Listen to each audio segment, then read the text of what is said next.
Hey, it's Conrad Thompson. Thanks for checking out the podcast here on YouTube. Be sure to hit the subscribe button and the notifications bell. You'll get a notice anytime we upload some new content. And when I'm not asking Bruce, hey, how big was Batista's? Well, you know. One of the things I like to do is help people save money. And if you're watching this video right now and you're in a 30-year loan, man, you're overpaying your single biggest bill and you may not even realize it. I want you to do a little experiment for me. Take your calculator out, multiply your monthly house payment by 360 payments. That's how many payments there are in a 30-year loan. That big scary number, that's your total of payments. You're looking at that number? You know you can do better. Keep more of your own money right now and go to savewithconrad.com. Or maybe you've got credit card debt. Man, it's not a matter of if I can save you money with that. Your average interest rate on a credit card is more than 20%. And by the way, all the interest you pay on those credit cards, it's not tax deductible. Whereas the mortgage interest, well, that is tax deductible. So if you owe this debt, it's up to you how to pay it back. Doesn't it make sense to get the cheapest rate possible and the greatest tax deduction possible? Find out how much money you can save right now for free at savewithconrad.com. You don't need perfect credit. Even scores in the 500s can be approved, and it's no cost out of pocket. But maybe best of all, we're licensed in more than 40 states. We can help more families than ever before. But how much can we save you? Find out right now for free with a quick quote from savewithconrad.com.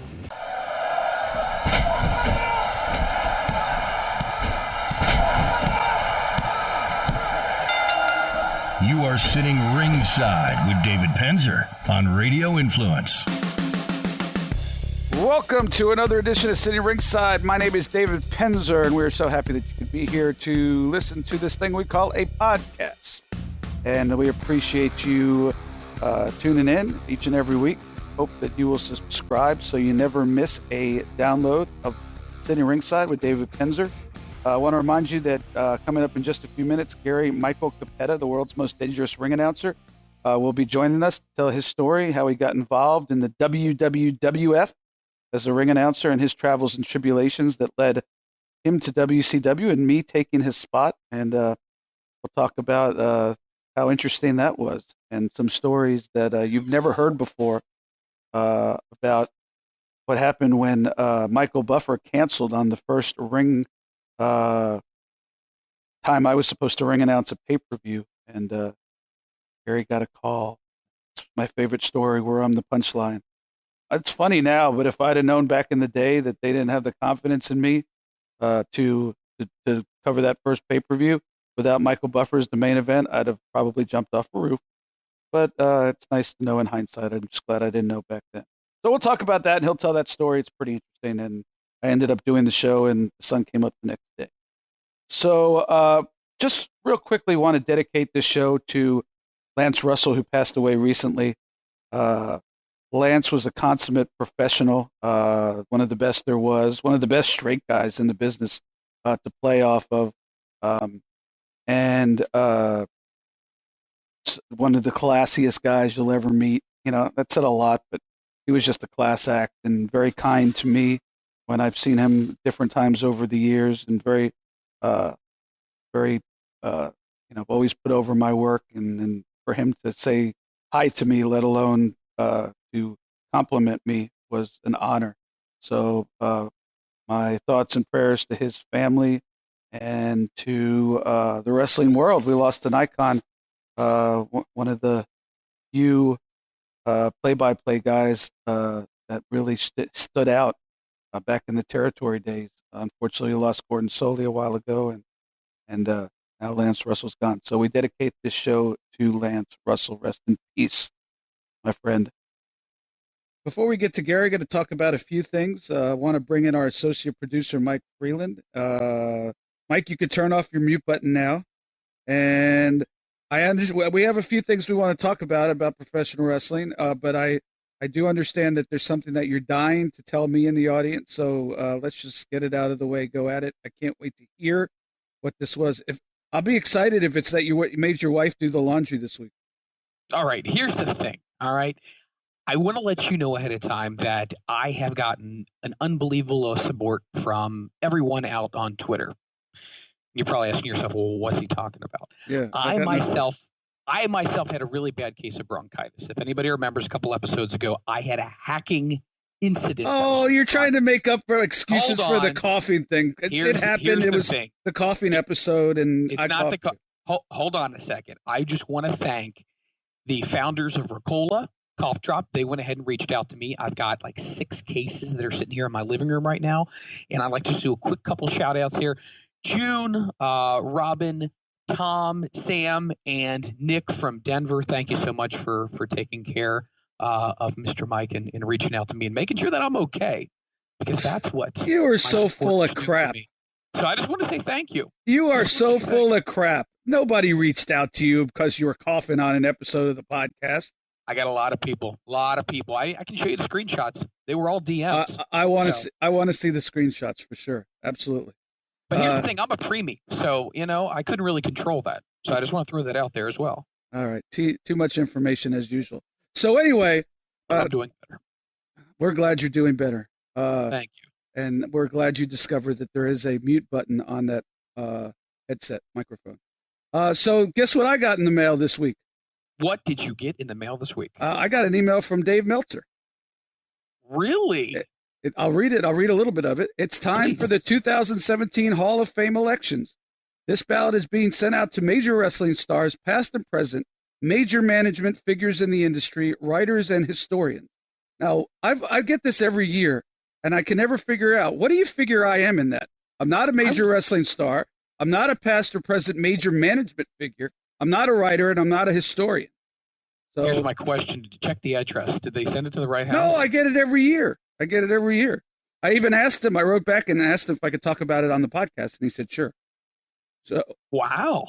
So it's legit. So you are, your vote counts. It's a big swing vote. You're like a swing state in an election. I don't know that I'm a swing vote, but one thing that I saw here that, one guy that I voted for every year he's been on, and I guess it's been 15 years now. So they're following the Baseball Hall of Fame. And so starting this year, they're having a 15-year rule. This is the following candidates have been on the ballot since 2003. And it says the following candidates will be dropped from next year's ballot unless they are elected in to the Hall of Fame, Wrestling Observer Hall of Fame, or garner 50% of the vote. And the number one person on the list is Curt Hennig. What? Now, I can't for the life of me, I can't figure out why Curt Hennig is not in the Pro Wrestling Observer Hall of Fame. You're supposed to either go in on your work, and he was a great worker, on your promo skills, and he was certainly serviceable enough, if not a good promo guy, and on drawing power, and the guy drew on top pretty much everywhere he went. So I don't understand. Do you have any explanation, Mike Freeland, for why Curt Hennig is not in the Wrestling Observer Hall of Fame? The secretary who was typing that thing up must have had a bad day or something. I have no idea. She might want to go get her eyes checked. That has to be a typo. There's no way that you can leave Curt Hennig off of Hall of Fame. I don't care what it's for. That's unbelievable. As ludicrous as that is, who else is on that list? Does it say anybody else who could be dropped if they don't get at least 50%? Yuji Nagata. Okay. I could understand. He was sort of a mid-card guy in New Japan. Don Owen, legendary promoter, who I think should be in, actually. And we talked about him last week with Ricky Santana. Nobody has a bad thing to say about him. There's no reason he shouldn't be in. And Tim Woods, who was Mr. Wrestling, who he was a great technical wrestler, and he main evented a lot of the territories. But I don't know. I don't have an opinion either way, because I wasn't I only saw the very end of Wrestling 1 and 2 and Georgia Championship Wrestling, so he'd been around as either Tim Woods or Mr. Wrestling Woods or Mr. Wrestling #1 for 30-something years before I got to see him. So I don't have an opinion on that. But I'm starting a movement now to get Curt Hennig into the Hall of Fame this year. So if you agree with me, hit me up on Twitter at David Penzer, or the show Twitter handle is at Penzer Ringside. Both are all one word, David Penzer or Penzer Ringside. And support me in putting Curt Hennig in the Hall of Fame, and I will forward all of these to Mr. Meltzer and the Pro Wrestling Observer. The other ones I have, since I get the modern performers in the U.S. Canada candidates, the other candidates I have to choose from are Tully Blanchard and Arn Anderson with J.J. Dillon. So they get my vote. Going in as a team. I'm not going to say who I'm voting for yet, other than Kurt Hennig. Okay. The Junkyard Dog. Mm-hmm. Edge. Okay. Bill Goldberg. Got it. Randy Orton. CM Punk. Sergeant Slaughter. Trish Stratus. AJ Styles. Kerry Von Erich. And the Ultimate Warrior. Wow. What a list. You can make a case for a lot of them. I would say that while AJ Styles is a no-brainer to be in the Hall of Fame, it might be a little bit premature. I think he has a lot of headlining years ahead of him in the number one promotion, obviously, in the world. So, but I could make a case that he would go in. I'll have to think about some of these. I just took a list. We could talk about it more as the weeks go on. I have a couple of weeks to fill this out. I also get to vote on non-wrestlers, and you could vote for as many of these as you like. A lot of these guys have already been in there. Bill Apter, Lord James Blears, Dave Brown, Chyna, Jim Crockett Jr., Jim Crockett Sr., Gary Hart, Jimmy Hart, Howard Finkel, Ed Francis, Jerry Jarrett, Larry Matizik, Don Owen, of course, George Scott, Stanley Weston. In years past, I voted for Bill Apter, Howard Finkel, Jimmy Hart, and Jerry Jarrett. They have not gotten in, but I voted for them after careful consideration. I believe Chyna would be, and Jim Crockett Jr. are new. So I definitely think Howard Finkel should be in for sure. Jerry Jarrett for sure. Jimmy Hart for sure. And call me sentimental, but Bill Apter should be in as well. But so those are my choices. If you have any opinions on who I should vote for, like I said, I have a couple of weeks to figure this one out, and so love to interact with you on social media. But I do definitely want to start a campaign, do what little I can in this little forum to get Curt Hennig into the 2017 Wrestling Observer Hall of Fame. Hey, you know what, Mike? Yes. Guess who I think listens to this podcast? Who do you think listens to the podcast? I actually am starting to think Triple H listens to this podcast. Really? Just a couple of episodes ago, I mentioned that my favorite match ever was the War Games between the Dangerous Alliance and it was Sting, Nikita Koloff, Ricky Steamboat, Dustin Rhodes, and Lex Luger. And it was in Jacksonville, Florida. It was a WCW pay-per-view. Maybe I'll talk to Gary Capetta about it later during this podcast. But because I was ringing the bell, I was up in the crowd ringing the bell by the hard camera, and I was having such fun watching the match. I almost forgot to ring the bell at the end. They had to yell at me. But so I'll see what Gary remembers. But the reason that I bring that up is it just dropped here when we're taping this that Triple H has announced that War Games, after all these years, I happen to bring it up on my podcast. Why doesn't WWE do, or any of their companies, subsidiaries, do War Games? And a couple of weeks later, Triple H is bringing War Games to NXT TakeOver. What happens if you're secretly booking NXT or WWE? I'm just saying, wilder conspiracy theories have lived. Yeah, no, I'm not. But I can assure you I'm not. If I was doing that, I wouldn't be doing this podcast. Nothing personal with anybody, but I don't think I'd have time to be doing a wrestling podcast if I was secretly booking NXT or WWE. But I don't know. I don't honestly, let's be honest, I don't honestly think that Triple H is listening to this podcast. But you don't know. I don't know anything for sure. But I find it quite ironic that just a couple of weeks after it was mentioned here, they are bringing it back. But I'm glad. I could never understand why WWE, in some form or fashion, did not bring back War Games. It sets it up for an easy pop. It takes like about a 40 minute to 50 minute segment out of a show. It's always exciting. I never understood. What are your thoughts on being such a big Horseman guy and considering that War Games started as a tool for the Horseman versus Dusty's team? Yes. I'm wondering your thoughts on it being brought to NXT TakeOver. I love the fact that War Games is being brought back. I like the fact that WWE is finally using more of WCW's themed pay-per-views because, and I know I'm kind of a WCW homer, but the WWE's pay-per-views, they didn't seem to have the theme appeal that WCW's did. Does that make sense? I mean, outside of WrestleMania, did any of them really seem to have a really cool theme to them? Hell in the Cell was always kind of cool, I guess. Survivor Series is old. I mean, I understand why they stick with it because it's a brand, but it's the concept is not even being used anymore. SummerSlam is not bad. I love the Royal Rumble. Other than WrestleMania, that's always been my favorite pay-per-view of the year, the Royal Rumble. They have some wild names. Great Balls of Fire wasn't on my number one list. But yeah, Starrcade should be interesting. Well, since we're on Starrcade here, let me. Now what's the deal with that? That's not a pay-per-view though, right? That's it is not. A special it is a event. House show. Yes. It is a house show that is going to be run. And originally it was discussed that it was going to be put on the network. Now I found out that it is not even going to be aired. Can you believe that? I wonder what the thought process is behind that. I have no idea. You bring back a legendary pay-per-view that WCW used for so many years, and you're not even going to air it? You're not even going to do something special with it to draw attention? Here's the thing, though. Starrcade can never be a big deal because then nothing WCW did could ever be a big deal.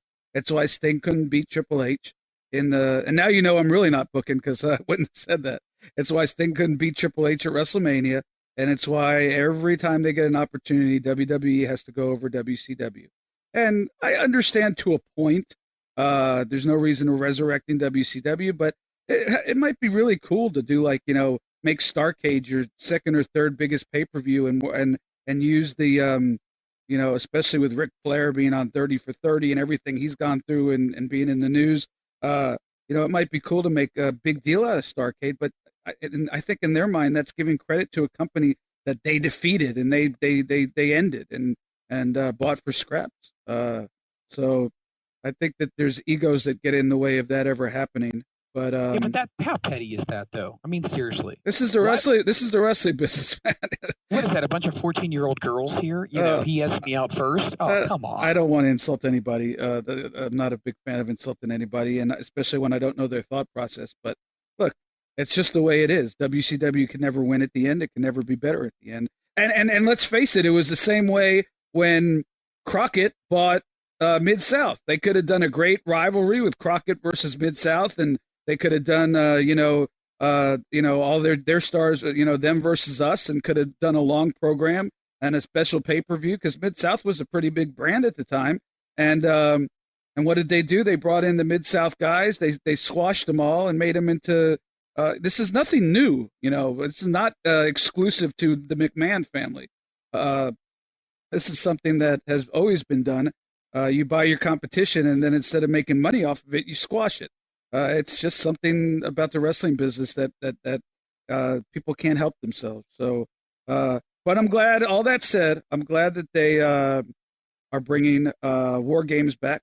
I usually don't watch TakeOver just because I'm not familiar with the storylines, but I will definitely watch the War Games. And so if somebody put a bug in somebody's ear because they heard it on Sitting Ringside, I highly doubt that to be the case.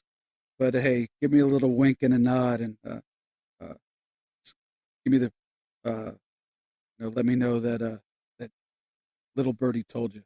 But I really don't think that's the case. Well, let me throw this out here real quick. You could use this as a perfect litmus test here. Throw something out right now. If it happened once, it could be a freak thing. If it happens twice, I got nothing. You have nothing. What am I gonna tell him to do Road Wild with a bunch of motorcycles in Sturgis? That idea wasn't good when it happened, in my opinion. I understand why they did it, but it wasn't the right audience crowd for wrestling. So, in my opinion, respectfully to all the people that were involved in that. So I do know for a fact that they let Bash at the Beach trademark expire. So who owns that now? Nobody does. So I could buy that right now, and I could have a summer party at my pool and call it Bash at the Beach? You actually could. I was planning a show last year that was going to be called Bash at the Beach, and the people I was negotiating with were actually going to buy the trademark. And at the end, as many often happens in the wrestling business, the financing fell through, even though we had signed contracts, and it never got announced. But it would have been a really cool deal, quite frankly. And I was working with some big names in the business. So, but that's how I know that Bash at the Beach is dormant. And so that might be a fun thing for WWE to do, Bash at the Beach. So I think they should do Bash at the Beach. So let's see if they announce that they're doing Bash at the Beach, then something's going on, and if not, it's just a coincidence.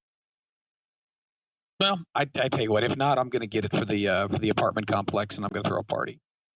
There you go. Am I invited? Do you want to come? Will you do my laundry if Will you do my laundry if I bring it? Yeah, I don't think I'd go that far. No? All right, I'll think about it. All right, Mike, thank you for joining in this week. We're going to get to our feature guest, but I thank you, as always, for your input, and we look forward to talking to you next week, if possible. Sounds good, and I will continue to stay healthy. I'm still waiting to see those direct message screenshots, because I don't buy that for a second. Yeah, I thought I sent them to you, but maybe your connection's not good. I'm going to have to try that again. Yeah, but, you even made up a guy in Colorado. Yeah, we had to say Colorado. You couldn't, Hey, I got fans everywhere, David. Seriously, I'm not even kidding you.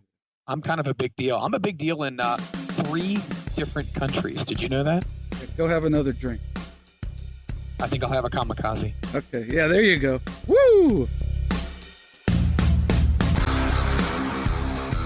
Ladies and gentlemen, when they talk about a Mount Rushmore for professional wrestling ring announcers, there are 2 absolutely no conversation absolutes in this business.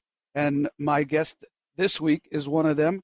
He preceded my ring announcing in WCW and also worked many years for WWF, AWA, NWA, I believe Pro Wrestling USA, which was a combination of other different promotions. But we'll talk about all that. Ladies and gentlemen, you know who I'm talking about. I've only been plugging it for weeks. Gary Michael Cappetta. Welcome to Sitting Ringside. I'm trying to figure out that Mount Rushmore comment. I mean, does that mean like I'm like 6 feet under? You think I'm stoned? I'm not sure what that means. I don't know about stoned. No, it's like it's a compliment. It's like, if you were to like they say in wrestling, who would be on your Mount Rushmore? Steve Austin, Hulk Hogan, Bruno Sammartino. Or like for the Yankees, they always talk about the Mount Rushmore for the Yankees. Is it Joe DiMaggio? Is Derek Jeter in it? So well, I'm putting you over. I'm putting you over. I know. I knew what you meant. The secret to it all is just live long enough. There you go. Exactly. Just live long enough and don't go away. Well, I think the word like legend is like so overused. Oh, absolutely, because people call me one, and that's ridiculous. But that's neither here nor there. I know. We're both, I'm sure, thankful that people appreciated the work that we did. And I just think we should leave it there. That's enough for me. Absolutely. You've always been humble, and it's one of the reasons why you are so well liked in this business.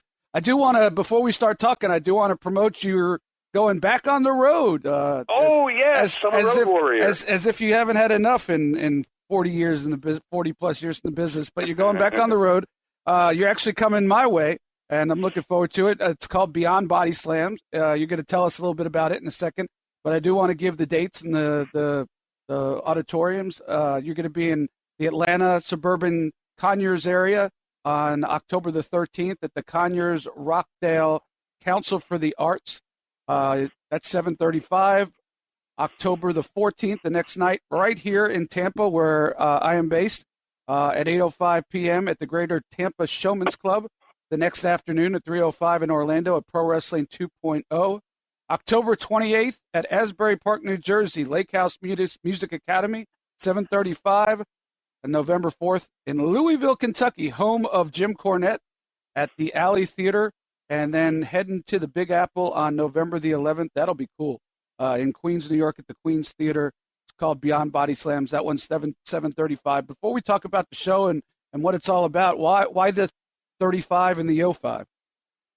It's TBS time. It's wrestling time. I was wondering if that's what it was. Yeah. Just to conjure up those memories of a WCW Saturday night at 6:05. Yeah, or before that, World Championship Wrestling and Georgia Championship Wrestling. Absolutely.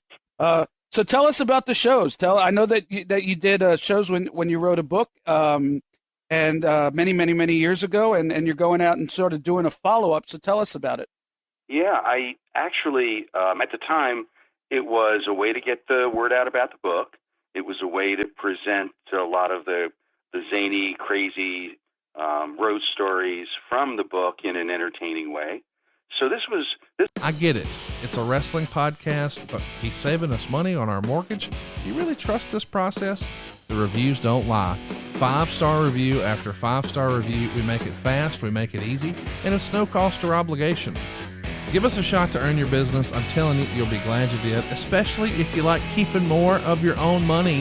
You don't need perfect credit or money out of your pocket, so what are you waiting for? Hurry to SaveWithConrad.com. This was an idea that was created, was conceived way before anyone's one-man show. But I didn't follow up on it back then. I went back, I was a school teacher, so I went back in the classroom. And then I decided to update it. And earlier this year, I brought it to 8 cities, Philly, Scranton, Greensboro, Chicago, Pittsburgh, up in Worcester, Massachusetts, Indianapolis. We had a good time. And I was really rocked by the good response people had. I mean, they were coming out of the show saying, wow, that was fun. And I just don't, I wasn't thinking of it as fun, but I'm glad they had fun. David, you and I, our on-air presence was always a name, a way to place, a name, a way to place. Maybe a stipulation thrown in there. And a stipulation, yes, and a time limit sometimes. Yes. And unlike Jim Ross or Gordon Soley or a commentator, our personality really never has an opportunity to come through. So people, they make certain assumptions about us. I think probably the assumption with me is that I'm very serious, very conservative, and I am conservative in a lot of ways, but they don't know our personality. Sure. And so I've been, doing a bunch of interviews over the last couple of years, and my personality has come out a little bit more. People know that I'm it's no bullshit Capetta, and I'm not hoping for another run anywhere. So, I'm not protecting it. So I think that became an engaging kind of feel and made a connection between a lot of wrestling fans and myself that really didn't even exist over the first 35 years that I was visible in pro wrestling. So that's actually sort of how this podcast came to pass. So same kind of thing. I was doing different podcasts, and people would be like, "Oh yeah, I remember that guy with the flashy cummerbunds and bow ties." And then I'd start telling stories, and just like you said, personality would come out that people didn't get to see when you're just announcing the matches. And somebody said, "Hey, you want to do a podcast?" And the rest is history. Knock on wood. So it's funny. You're doing a stage show. I'm doing a podcast, but it happened the same way by people seeing our personalities. So it's an interesting thought, though, because I never actually thought of it that way, but you're 100% correct. Yeah, and what we did and what we do is a very different skill than what Jim Ross, Gordon Soley, Lance Russell, God bless his soul, what they did and what they do. I would not shine as a commentator. I know I wouldn't, because I've been given the opportunity, and just never worked out. I can talk to and convince 20,000 people live or millions of people on a broadcast that what I'm doing and what I'm saying is the truth. But if I sat across from you at a diner, I couldn't sell you, a pair of shoes. It's a very different, and then to address a camera and for that sincerity to come through the lens, it's just different. So this kind of a stage show that I do is performance art. It's my talent in performing in front of a live audience. That's where I shine, as opposed to Jim Ross, for instance, who shines on camera. It's just very different. So it's a joy for me to do. I always had a good time, like announcing and warming up the crowd, for TVs and so forth, with a little bit of humor, and my bombastic kind of style. I just have fun. So people see another side. They see Gary Capetta in addition to Gary Michael Capetta. Well, I was going to wait to bring this up, but it's funny because when I first started going up to WCW, and people know my story, I was just a stooge and bringing the enhancement guys up. I wasn't a ring announcer, and but at one point during my journey, they gave me a chance to ring the bell, so I got to listen to you at the TV tapings every night, and we'll talk about it later, but not to get ahead of ourselves, but we do that a lot on this show. But the crowds at WCW back then, you'd get 1,000 people and they'd watch, 20 squash matches. And so you really, really had to be creative to keep them interested. Would you say that would be correct? Absolutely. So yeah, and having fun doing it. Yeah. So I remember you did a whole, I think it was Macon, Georgia. You did a whole shtick, and I couldn't believe you got it over because it was, if you think about it, it was almost silly. But you got it over, and I've never copied you in anything I've done, but I've always gone back and used parts of what you've done to entertain a crowd. But you started out saying, I don't remember the exact verbiage, and I know you'll remember this because you did it in a lot of cities, but you told the crowd, we keep track of the applause of all the different TV tapings that we're at, and throughout the evening you would tell them, okay, right now you're number 8 for the year of the all-time loudest crowd, and then if we want to get you into the top 5, so make some noise, 5, 4, 3, 2, 1, boom, and then ladies and gentlemen, I just got told by the truck, that you are now number 5, and the place would go nuts, and the whole thing was so don't take this the wrong way, but if you think about it realistically, the whole thing is so absurd, but the crowd bought every freaking word of it, and then you'd be like before the main event, all right, this is your chance to be number 1 for the entire year of 1993. You'll be the best crowd making Georgia. And then, you get on afterwards. I've just been told by the truck, you guys did it. And the place would go nuts, like bigger pop than the boys. And they bought into it. And I was up there and I'm looking, I'm going, man, that takes talent. So. Well, it was fun because it was so absurd. Of course. The premise was, in order to bring a pay-per-view here to this city. That's right. So, right, we needed a loud audience, and it was just playing off a north-south rivalry because it was all when we were in, let's say, Huntsville, Alabama. It was always New York, Philadelphia, Chicago, L.A. that were in front of them. Right. And then Huntsville would inch up little by little by little, until they won. But when we were doing TV in Philadelphia, it was southern cities that were up ahead of you, like Greensboro and Charlotte. And yeah, it was. I never realized. Not to cut you off, but I never realized the north-south thing. That that actually adds another layer of how smart it was, quite frankly. Yeah, it was just playing off of how people were, feel, and that the Southerners always want to beat the Northerners, and the Northerners always want to beat the Southerners, and. That was the little, extra push, to the whole thing. So that they believed at the end of the night that next pay-per-view or a future pay-per-view or Clash of Champions was coming to, Columbus, Georgia, or wherever we were. And I did that every time because it worked. And it was fun. Yeah, it's just fun. Well, the first time I ever heard it, I was kind of rolling my, I had ring announced some independent shows, but I was no ring announcer. So, I'm just listening and I'm kind of rolling my eyes and I'm going, really? They're going to buy this? And God, they bought it 1,000%. They were so excited to win the best crowd of the year. And if you remember correctly, I didn't stand in the middle of the ring and say it. I would pace back and forth from one side of the ring to the other side of the ring and look up. And so they saw that I was getting excited. Yeah. And when I told them we had the applause meter in the TV truck. I still use the applause meter. To this day, I still use the applause meter. But that one I did rip off. I did rip off the applause meter. But I made it. Does it work for you? Yeah, of course it does. But I made it a point to never do the top 10 thing, because that was yours and I didn't feel like it was my place. But I took parts of it certainly and incorporated it into my shtick. But yeah, it was great stuff, and you loved doing it, and they loved it, and people ate it up. And I was going to talk about that later, but that's one of my favorite stories, because by the end of the night I was excited, and I didn't even live in the darn city. So and the most important thing is that management liked it, because exactly it gave them better TV.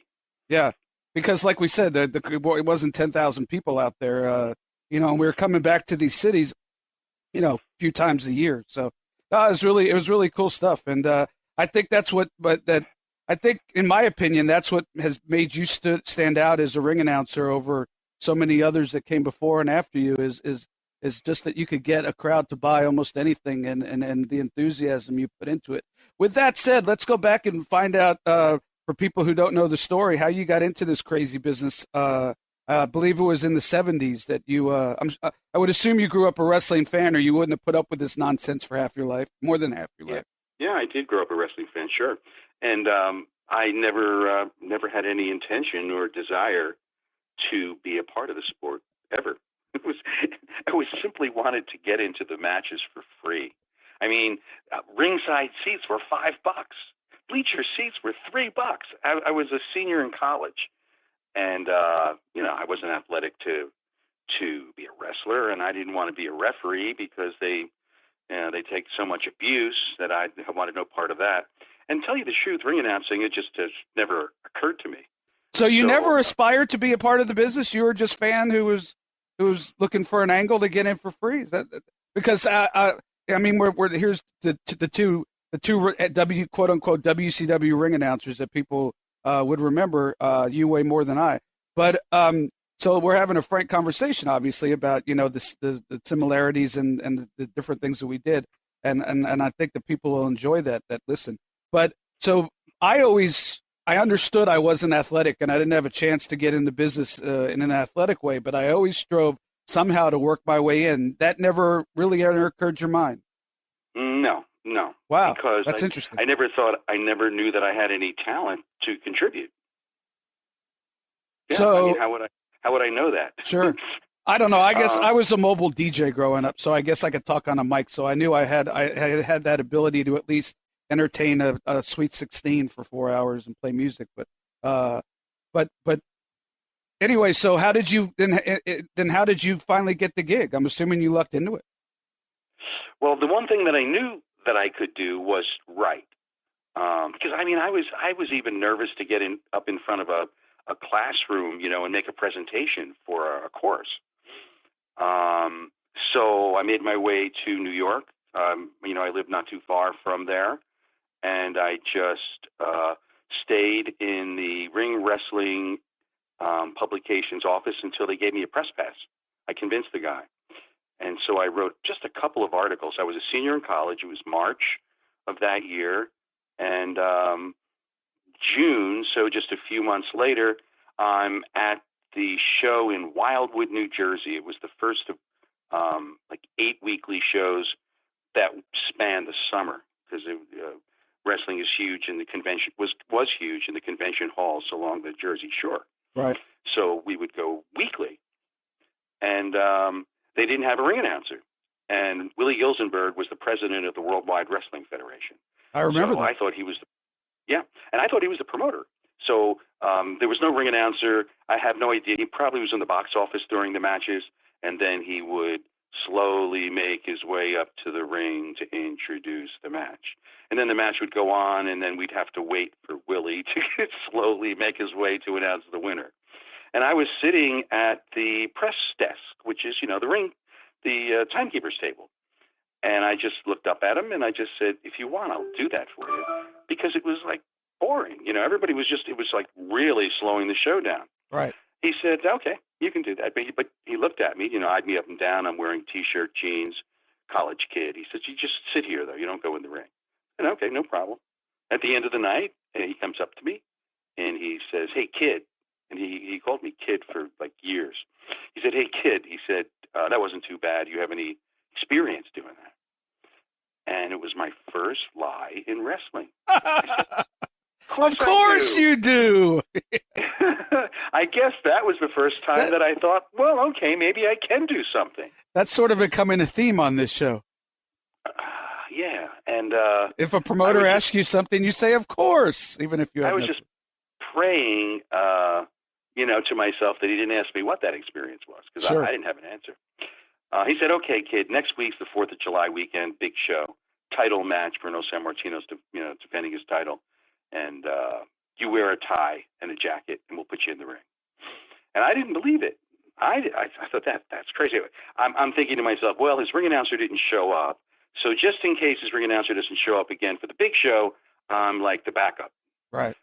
And David, I was so outside and so dumb that I went down with my cousin, and he didn't know. I would never tell him that this was a possibility, because I didn't want to be embarrassed. So I put a jacket and shirt and tie in the trunk of my car, and I paid to get in. Oh my God! Night that I announced, I paid. And we went up and sat up in the bleachers, and then 5 minutes later, I just said, "Hey, Paul, I need to, hit the bathroom." And I found Willie, and he said, "I thought I told you to get dressed up." I said to him, "Well, I do have, clothes in my trunk." "Well, what are they doing there? Go get them." So I went, and the next time my cousin saw me, I was coming down the aisle to announce. Oh my goodness! And I had no idea how to get in the ring. And people knew. I went up the steps, and I was on the ring apron, and I just kept on looking at the ropes. It's like, what the hell do I do now?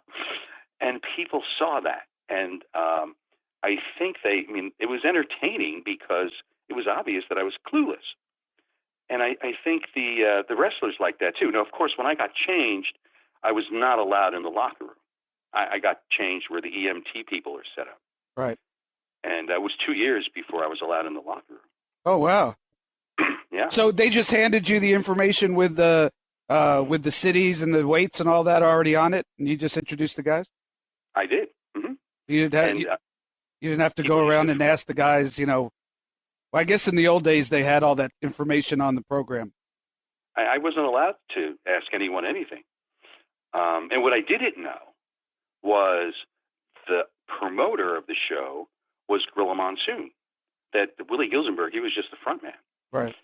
And I didn't know that. I knew him as a wrestler. And so I just did it every week.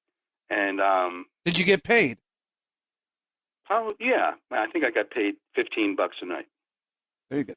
Now, the next week that you went, you didn't pay for admission that week, I'm assuming. Right. No, you're right. And eventually I figured out where I could park by the building, not blocks away. Yeah, eventually I figured it out, but not that anyone told me. And the people that are sitting at ringside, they knew I was clueless. They would throw things at me. They would, there was one night I was announcing, I was wearing glasses, and I lost the sight in my right eye. And I just kept on announcing. I just kept on going because I didn't know what was happening. And what had happened was that somebody flipped a hot dog at the ring and shot a hot dog at me and hit me in the forehead and slipped between my eyeglasses and my face and smeared the inside of my eyeglass with mustard, which is why I lost that. But I just kept on announcing. It was like, and the people loved it. And it wasn't like I was trying to draw attention to myself. I was just trying to survive. But you became the underdog, sort of. Yeah, and then at the end of the summer, I started a teaching job. I graduated from college, and I got a call. Well, actually, I got a call from my mom because I had moved out to go teach. And she says to me, and I could tell something was wrong, like something in her voice. And I said, "Mom, what's the problem?" She said, "Well, I got a call for you." I said, "Yeah? Do you know somebody by the name of Gorilla?" Because I didn't know what his real name was, so he had to say his name was Gorilla. Sure. And I called him back, and he said to me, "Gary," he said, "liked what you did this summer, and I'd like for you to continue with me." So I said, "I can't." He said, "Well, why not?" I said, "Well, I just started a teaching job." He said, "Well, you can do both. You can teach in the day and announce at night." At the time, I didn't know this at the time, but he was 25% owner of Capitol Wrestling, which was with the McMahons, with Vince Sr. So each of the owners, the part owners, were given a piece of the territory to run their own towns. Vince Sr. had all the major cities, but then the convention halls, the colleges, the high schools, the rodeo arenas, the clubs, wherever people could gather, the armories. That's where Monsoon and Arnold Skoland and, the part owners, Angelo Savoldi. Was Phil Zacco one of those? Yeah, he was one of those. Never saw that guy smile. Never saw him smile. Oh man, he was miserable. Yeah, I've heard that a couple times now in doing this podcast. But, so you work for Gorilla exclusively at first? Yeah. So I said, okay, if you think I can do it. He said, yeah, because he had all of New Jersey. He had Eastern Pennsylvania and Delaware. So I taught school in New Jersey, and I was done with school by 3:00, and I could get to wherever I needed to go. 2 years later, to the date, he calls me up again. Now I know him, and he would give me my bookings for the month. Every month he would, so I could plan ahead. And believe it or not, David, back then, New Jersey, Eastern Pennsylvania, and Delaware, not any big city. I was announcing 2-3 times a week. Wow. It was, amazing. So he calls me up again and he says, Gary, he said, how would you like to start doing TV? I said, TV? Now, what I didn't know was he was the producer of Vince Sr.'s TV. I said, I can't do that. He said, why not? I said, because I've never done that before. I don't know how to do TV. Oh, he said, it's easy. Just so you're facing the right way. You get in the ring, when the bell rings, you start talking. And then you get out. And then when the bell rings again, you get in and talk again. So I said, all right, I'll try it. I said, and that's how I became the TV announcer for syndicated WWF and then WWF Wrestling for 11 years. And that's true to this day. To this day, that's how they cue their ring announcers. The bell rings. Yeah, so the gorilla was just teaching me how to be a monkey. It was just like, bell ring, talk. And that's how I started. No intention, have no broadcasting background, no speech class, no nothing. You know what they say, but sometimes just being in the right place is all it takes. So yeah, but you can be in the right place and you can get that opportunity.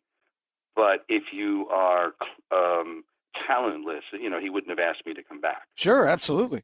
No, you absolutely need to be able to do the job. But, there's so many people that I meet out there that say, all these years that I've been doing this, and I'm sure you meet just as many people, if not more, who say, over the years who said, I'm a ring announcer. I want to be a ring announcer. How do I get this job? And, my first podcast, I had Justin Roberts on, and he told me that, he was trying to get my job. So I didn't even know at the time. So, in WCW. So yeah, there's a lot of people who want to do it, but it's pretty much,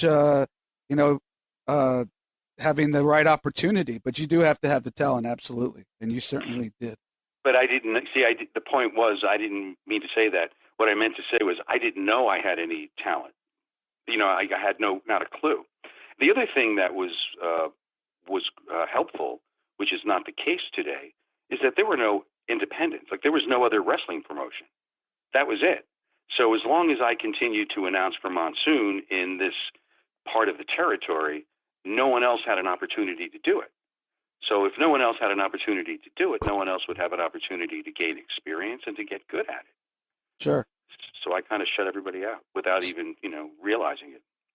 So this whole entire time when you're doing TV and the syndicated and the events, you're still teaching this entire time during the day? I taught. Yep. I taught for the first 15 years that I announced until I started working with WCW full-time in 89. The NWA pay-per-views that I did before WCW, the AWA pay-per-views, I was teaching. And what kind of, if any, did you have any time with Howard Finkel where you guys were both in the same place, or you just did your shows and he did his shows? I know Howard, and it was just because he would come after he started his full-time employment with Vinny. He would once in a while come out, not to announce, but just to come out, like with the office. So I got to know him that way. But people have an idea that like ring announcers know each other, but since there's only one of us needed per event, we don't usually cross paths. Sure. With you and me, it was different because you had worked in a different capacity before announcing. Yeah, absolutely. I understand. And so what were your interactions with Vince McMahon Jr., if any, and how did you enjoy, he obviously has a strong personality. I'm not sure how strong it was when his dad was in charge, but give us your insight on that if you don't mind, please. He was an arrogant crown prince. Wow. Yeah. Because remember now, he was probably, I was in my early to mid 20s. So he was only like 30 years old at the time. And he would just, strut around this broken down arena where we did the TV every 3 weeks, like a cocked rooster. You know what I mean?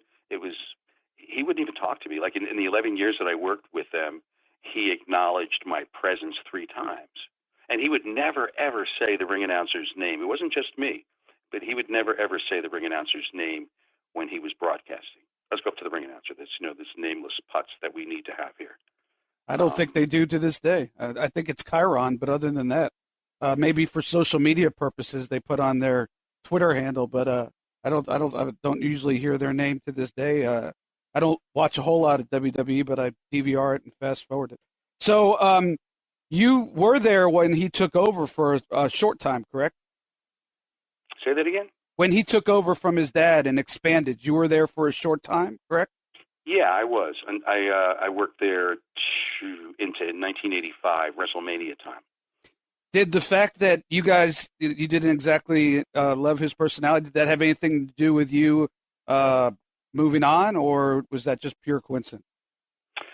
What happened was he didn't want to have Monsoon and Arnold Skolin and Savoldi and Phil Zacco as partners. He wanted the whole thing. Right. So there was, I don't know the details, but I believe what I had heard was that there was some kind of loophole in the contract of these guys, and they had to sell their shares back to him. So once Monsoon lost his power, he had no way of helping me.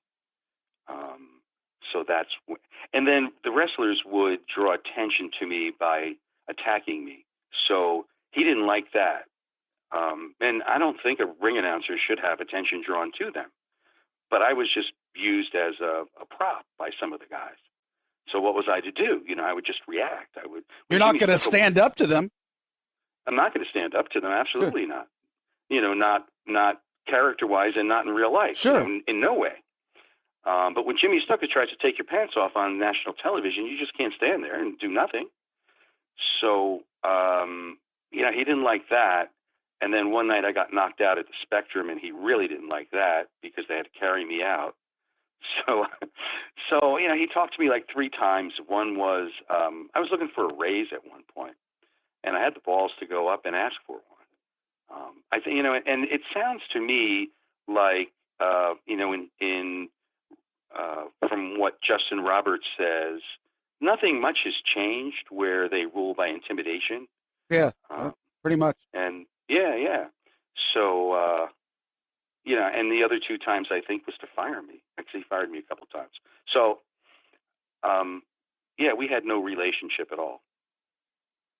So you get fired, and you're still a teacher. So I mean, I suppose you're, maybe a little bit down, but it's not like you couldn't pay the bills.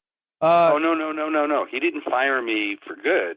When he fired me, he fired me one night from the Spectrum. So there's like, oh no, you're not allowed to come back here anymore.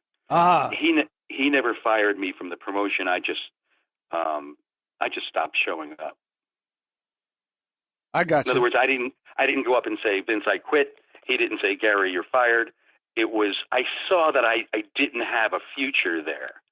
And I didn't care about WrestleMania, because at the time you could not begin to conceive of WWF at the time becoming what it is.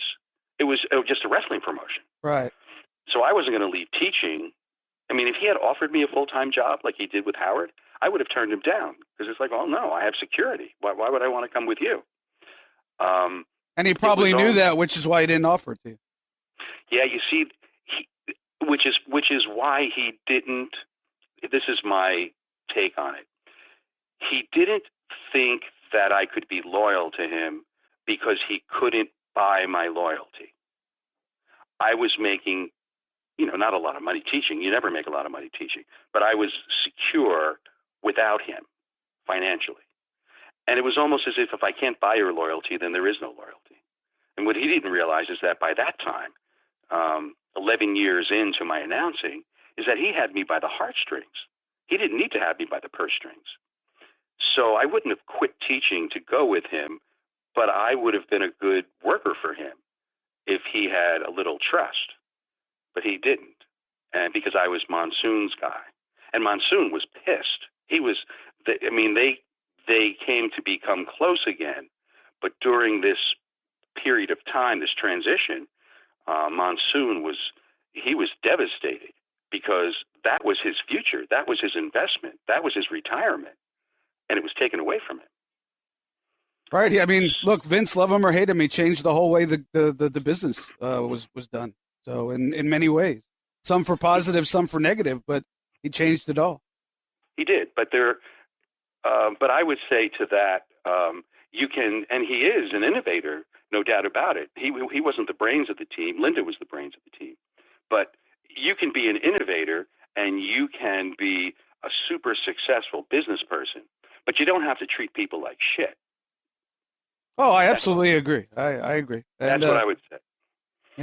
There's a lot of people in this business, not a lot, but there's some people in this business who get power and it goes to their head, and it's unfortunate, but it's the business. It's the crazy business that we work in, and in this sport, it doesn't matter. You can be 75 and I have one more run in me. Exactly. So everybody continues to kiss his ass because they think that they're going to be a superstar, whether they have no talent, a little talent, a lot of talent, whether they're 20 years old or they're 70 years old. And the bottom line is that it doesn't matter if you cross him along the way, because he is a really good businessman. And if he thinks he can make money with you, you'll be there. Well, sure. Matter. I mean, look at Bruno and Ultimate Warrior, and yeah, I mean, even Sting, who was never wanted to go. He got them all at the end, and if because of the Hall of Fame and the fact that he could sell merchandise and doll, action figures and get ratings. So, yep. I've never met the man. So, out of all the people in this business, the only two people I've never met are Vince McMahon and The Rock.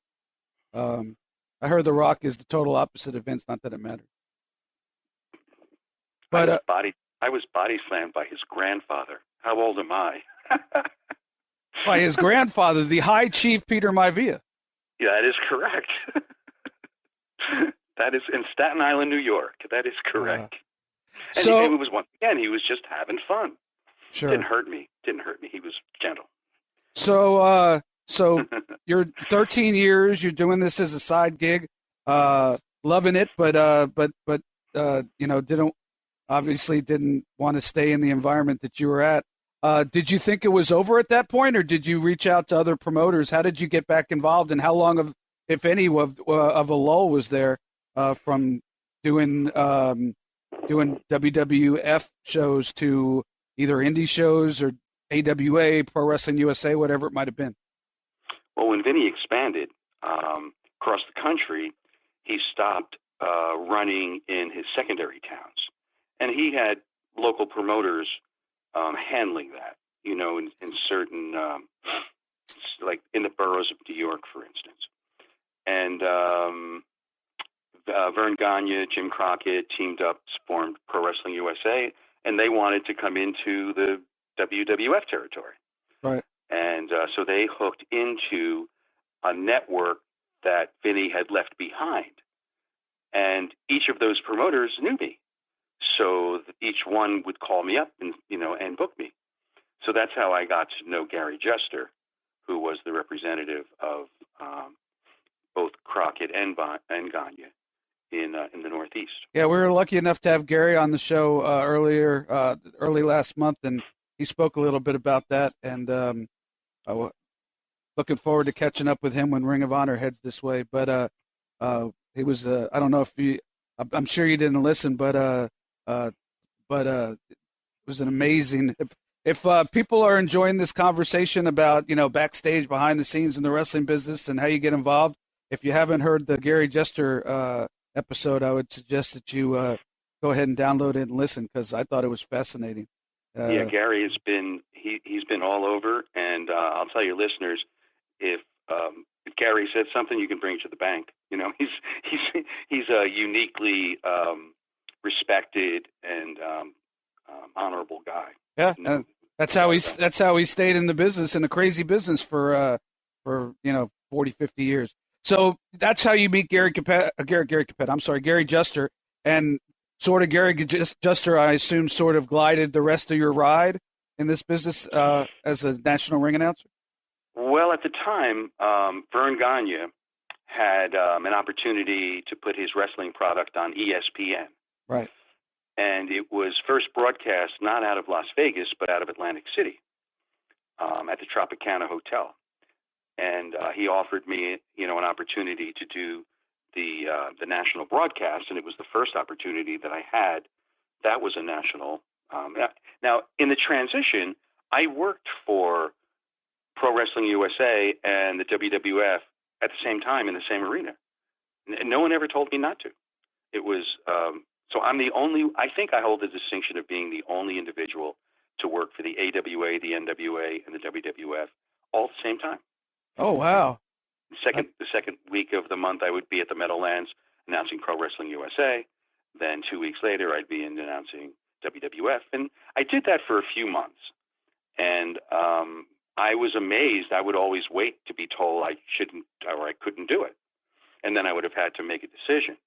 But no, and McMahon knew about it because he always had stooges out at the opposition's shows. But I guess, I don't know, I guess it didn't matter to him.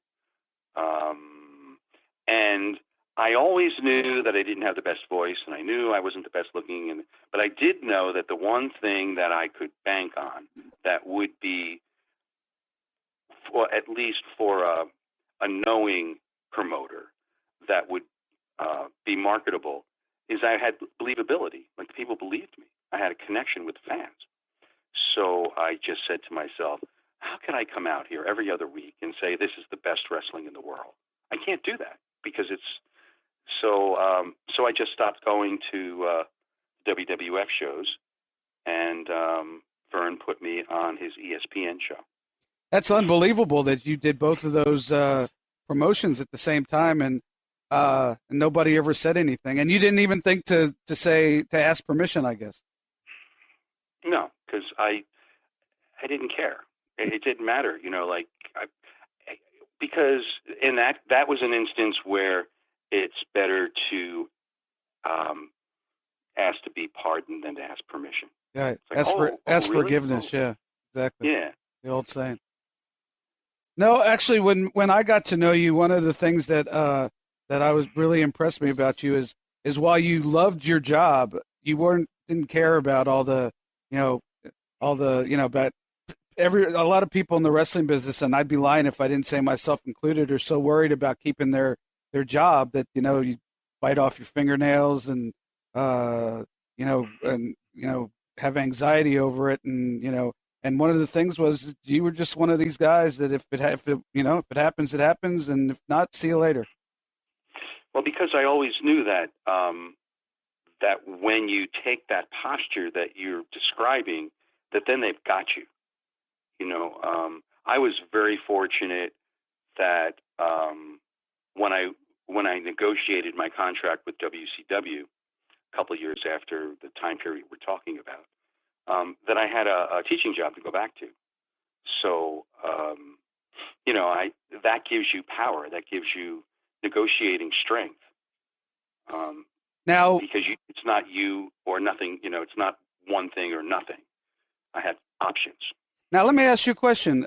Again, we're jumping ahead, but that's okay. When you finally WCW decides they want you to be a full-time ring announcer for their company, and you guys are negotiating a deal to stop teaching and go on the road and do all these things, I know that your outward persona was, well, I don't care. If you want me, this is what it'll be, and if not, I'll go back. I'll keep teaching. I know that was the way you were because I saw that when I was around you. But inside, were you going, oh my God, this could really be cool to go full time on the road with WCW and make really more money than I've been used to making? Was there excitement inside at least, and you just no-sold it, or that was just your personality? A little of both. I wanted it. I wouldn't have left the security of the job that I had if I didn't really want it. But the way it came about would tell you that I was still there's a right way of things and there's a wrong way of things. The way it came about was Gary Juster and I were driving together up to New Haven for a Pro Wrestling USA show, and so we're driving along, and he said, I have a message for you from Jim Herd. So first thing I thought of was, if Jim Herd has something to say, why doesn't he just call me? Sure. I hate this, message garbage, but it's pretty common in wrestling. Yeah, you're a pretty direct guy in a non-direct business. So, by this time, the ESPN show had moved to Vegas, so I wasn't on the air with Vern anymore. But he had brought me out for 2 pay-per-views, Wrestle Rock and Super Clash 3 in Minneapolis and in Chicago. So this was right after one of those pay-per-views, whichever was the second one. And so Gary says to me, Jim says that, he was watching the pay-per-view. He said, you're his announcer, so you shouldn't be on those pay-per-views. Now, I was still teaching school, David. So right.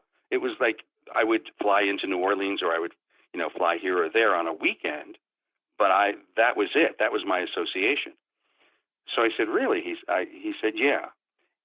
So I said to him, well, you tell Jim Herd that I'm not his announcer, and if he wants me to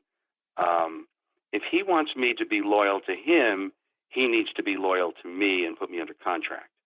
If he expects me to sit home when I have an opportunity to make some really decent change and turn it down because of a possible opportunity that I might have with him, he's fucking out of his mind. So I said, tell him that. And if he wants to discuss it, he can call me. And it was, that was like in the spring. And by the end of the summer, they put me under contract. And I started in September. So I started, in a position of relative strength. Sure. I mean, I was able to dictate certain clauses of the contract. Like I knew just knowing myself that I would not have lasted if I had to travel with like 2 guys all the time. I needed my space. So that was a clause that I had put in my contract that you provide the car, I travel alone. Just as an example. And so you're full-time with WC, and what year would this have been? 1989. Okay, 1989, you're full-time with WCW. You start traveling around full-time, city to city. How was that? Was that a change? Does it kind of take some getting used to, or you just went with it? Yeah, it was a change. It was eye-opening to me. It was exciting. Seeing parts of the country that I've never been to before. Realizing it's kind of funny, and see if you had the same reaction. Once you started to announce on TV, I was known locally for my WWF years ago. That was a very strong program, so that I would go to the mall and people would say hi, even though I was only on the air like visually for like a minute, an hour, But when you start announcing like nationally, internationally, it was like surprising that people would know who I was. It was like when the first time I went to Europe, and people knew who I was in Europe, it was like, wow. Now, I don't know why it never connected before, because all I ever thought of was, okay, I'm here in Center Stage. Okay, I'm here in Huntsville, or I'm here, at a TV taping. It never translated. It never computed in my brain, even though I knew where it was going. I knew it was being broadcast around the world. It just never occurred to me that people would know all over the place would know who I was. Did that happen to you? It didn't at first, but when Nitro started gaining traction, certainly people would recognize you, especially overseas, more overseas than in the States, quite frankly, because overseas there was those super hardcore fans are just waiting for a year or 2 years or 10 years for their company to come over and tour, and so they knew everybody, the referee, the ring announcer, the promoter, everybody was a rock star. Chip Burnham's a rock star, God bless him. In Europe, because they knew everybody, and I a little bit in the States, but not as much. Mostly people just recognize me because I was with the guys I drove with, whether it be Arn or Eddie Guerrero, Chris Benoit, Chris Jericho. As a matter of fact, to this day, if anybody asks me for an autograph, I put a little microphone symbol next to my autograph, and that all came about. Just an aside, since you brought it up, we're at Denny's. It was me, Eddie Guerrero, Chris Benoit, Chris Jericho. I want to say Dean Malenko, and we're at a Denny's, and the waitress brought over a napkin and was like, could I get everybody's autograph? My son's a wrestling fan. And she didn't have a clue who anyone was. Any of us were, I don't think, but she just knew that, that her son would know who they were. So the joke at the table after I signed was they're going to bring it back to her son, and they're going to figure out who everybody was, except for they're not going to have any idea who I was. Nobody really knows my name, and puts two and two together. So Jericho said, you should put a little microphone and scribble a microphone next to your name so people know you're the ring announcer. So I still do that to this day. For whatever reason, I think that the fans, when you were in the business, for whatever reason, maybe I think it was because they had you on, for the most part, they had your voice on for all the shows. And one of the things Eric asked me when I first started was if I minded that they talked over me. And what do you say? I mean, I was just happy to have the gig. I said, as long as, you're happy with me, you're paying me, not to have my voice on so much, but you're paying me to announce. So I think that's why you were always more known to the masses than I was. What's your take on it? Because you saw from both sides. Yeah, it was because the broadcast team, said my name all the time. Right. They gave me, the world's most. Jim Cornette dubbed me the world's most dangerous announcer. So when they do that, and they did that on ESPN too. Doug McLeod would always pitch to me, and Larry Nelson, let's go up to the ring, and Gary Michael Capetta. And even in when I was with the WWF and Vinny wasn't there, they would do that too. So what that communicates to the people at home is the ring announcer is part of the broadcast team, right? And that elevates you. Sure, absolutely. And they would show a close up of you at times, of your face, and I never got that, and I wasn't bitching about it because I was just happy to be there. But it was made clear to me when I started that I was mostly there for the live crowd, and if I happened to get my name on TV in passing or got a sweeping camera that showed me that I was just there, they weren't featuring me, and I didn't know any different. You know what I mean? Yeah. And when Eric took over at the first taping that he presided over, that's when he started having the broadcasters talk over the ring announcements. But he never told me that. He never. It was just, and he doesn't. Obviously, he was the boss. So I'm going to do whatever he asked me to do. I mean, I was always a good soldier. I was independent when it came to business and working out deals. But once that was done, I knew, what my position was. And, I knew I was the lowest member of the performing troupe. And all he said to me was, Gary, he said, do you think you could speed your announcements up? I said, sure, I'll be happy to. But he never told me why, and the reason was because I wasn't going to be carried on, on the air. He never ran that by me, never said anything about it. And, I didn't appreciate that. I just, he just should have told me this is what's going to happen. So I was, of course I would have agreed, because what else are you going to do? But that was a big change. And all he was doing was modeling the product that he envisioned after what McMahon was doing. Right. So we'll get to your time with Eric in a little bit, but if we don't mind going back. So any thoughts of as we know, back before Eric, WCW went from, Ole to Flair to, Jim Herd, to Bill Watts. It was a never-ending circle of bookers and people that ran the show, and each with different personalities. You pretty much stayed out of all that, I know. But any thoughts on how that was to have to deal with, all these different people coming in, especially somebody as strong-willed as Bill Watts? Did you ever have any interaction with him or anybody else, or you just try to do your deal? Yeah, I had interaction with them all. It was always, I hope it works this time. I hope, under this guy's direction that we can start taking off. You were always hopeful for success. I had no problem with any of, even Jim Herd. When he was the executive over everybody, I had no problem. I loved Dusty. I had no problem with Bill Watts, because they told me what they wanted and I gave them what they wanted. It was like I understood what my role was. I understood.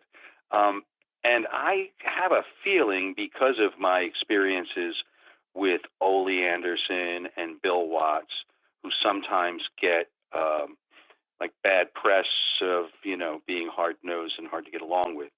I just have a feeling that those that complain maybe had a different idea for themselves, and and they're just resentful that those guys didn't go along with what they wanted.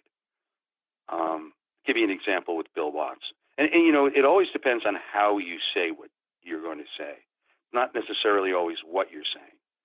But do you remember the night in Baltimore when Ron Simmons won the title? Yeah, I was on my honeymoon.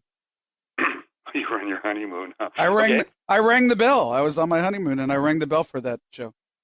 Okay, so it was supposed to be Sting versus Vader for the title. Vader was the champion, and Jake the Snake came in and destroyed Sting. So now we had no challenger, and so we had to tell the people in the Baltimore arena, which was an arena that I had been to month after month after month after month for for years, by then, right, for house shows. So I had a relationship with those folks. So we're standing in the back. Everyone that's involved in the angle is huddled in the back room, and so Bill Watts lays out what he wants. And we were going to have a lottery, and I was going to pick the name out of the bag, and that was going to be the person who was going to wrestle Vader. So he says, now he had taken over, just taken over, shortly before this as the figurehead of WCW. And part of his scenario, as he's laying it out, was that he was going to go out and he was going to tell the people that Sting could not wrestle that night. And so, I listened to this, and I'm thinking to myself, when he goes out and he says that, he's going to be booed out of this arena. Right. And I think it was like his first on-air role, or it was, very early on. So the guy started wandering off, and I said to him, Bill, I said, I have an idea if you want to hear it. He said, yeah, Gary, what do you think?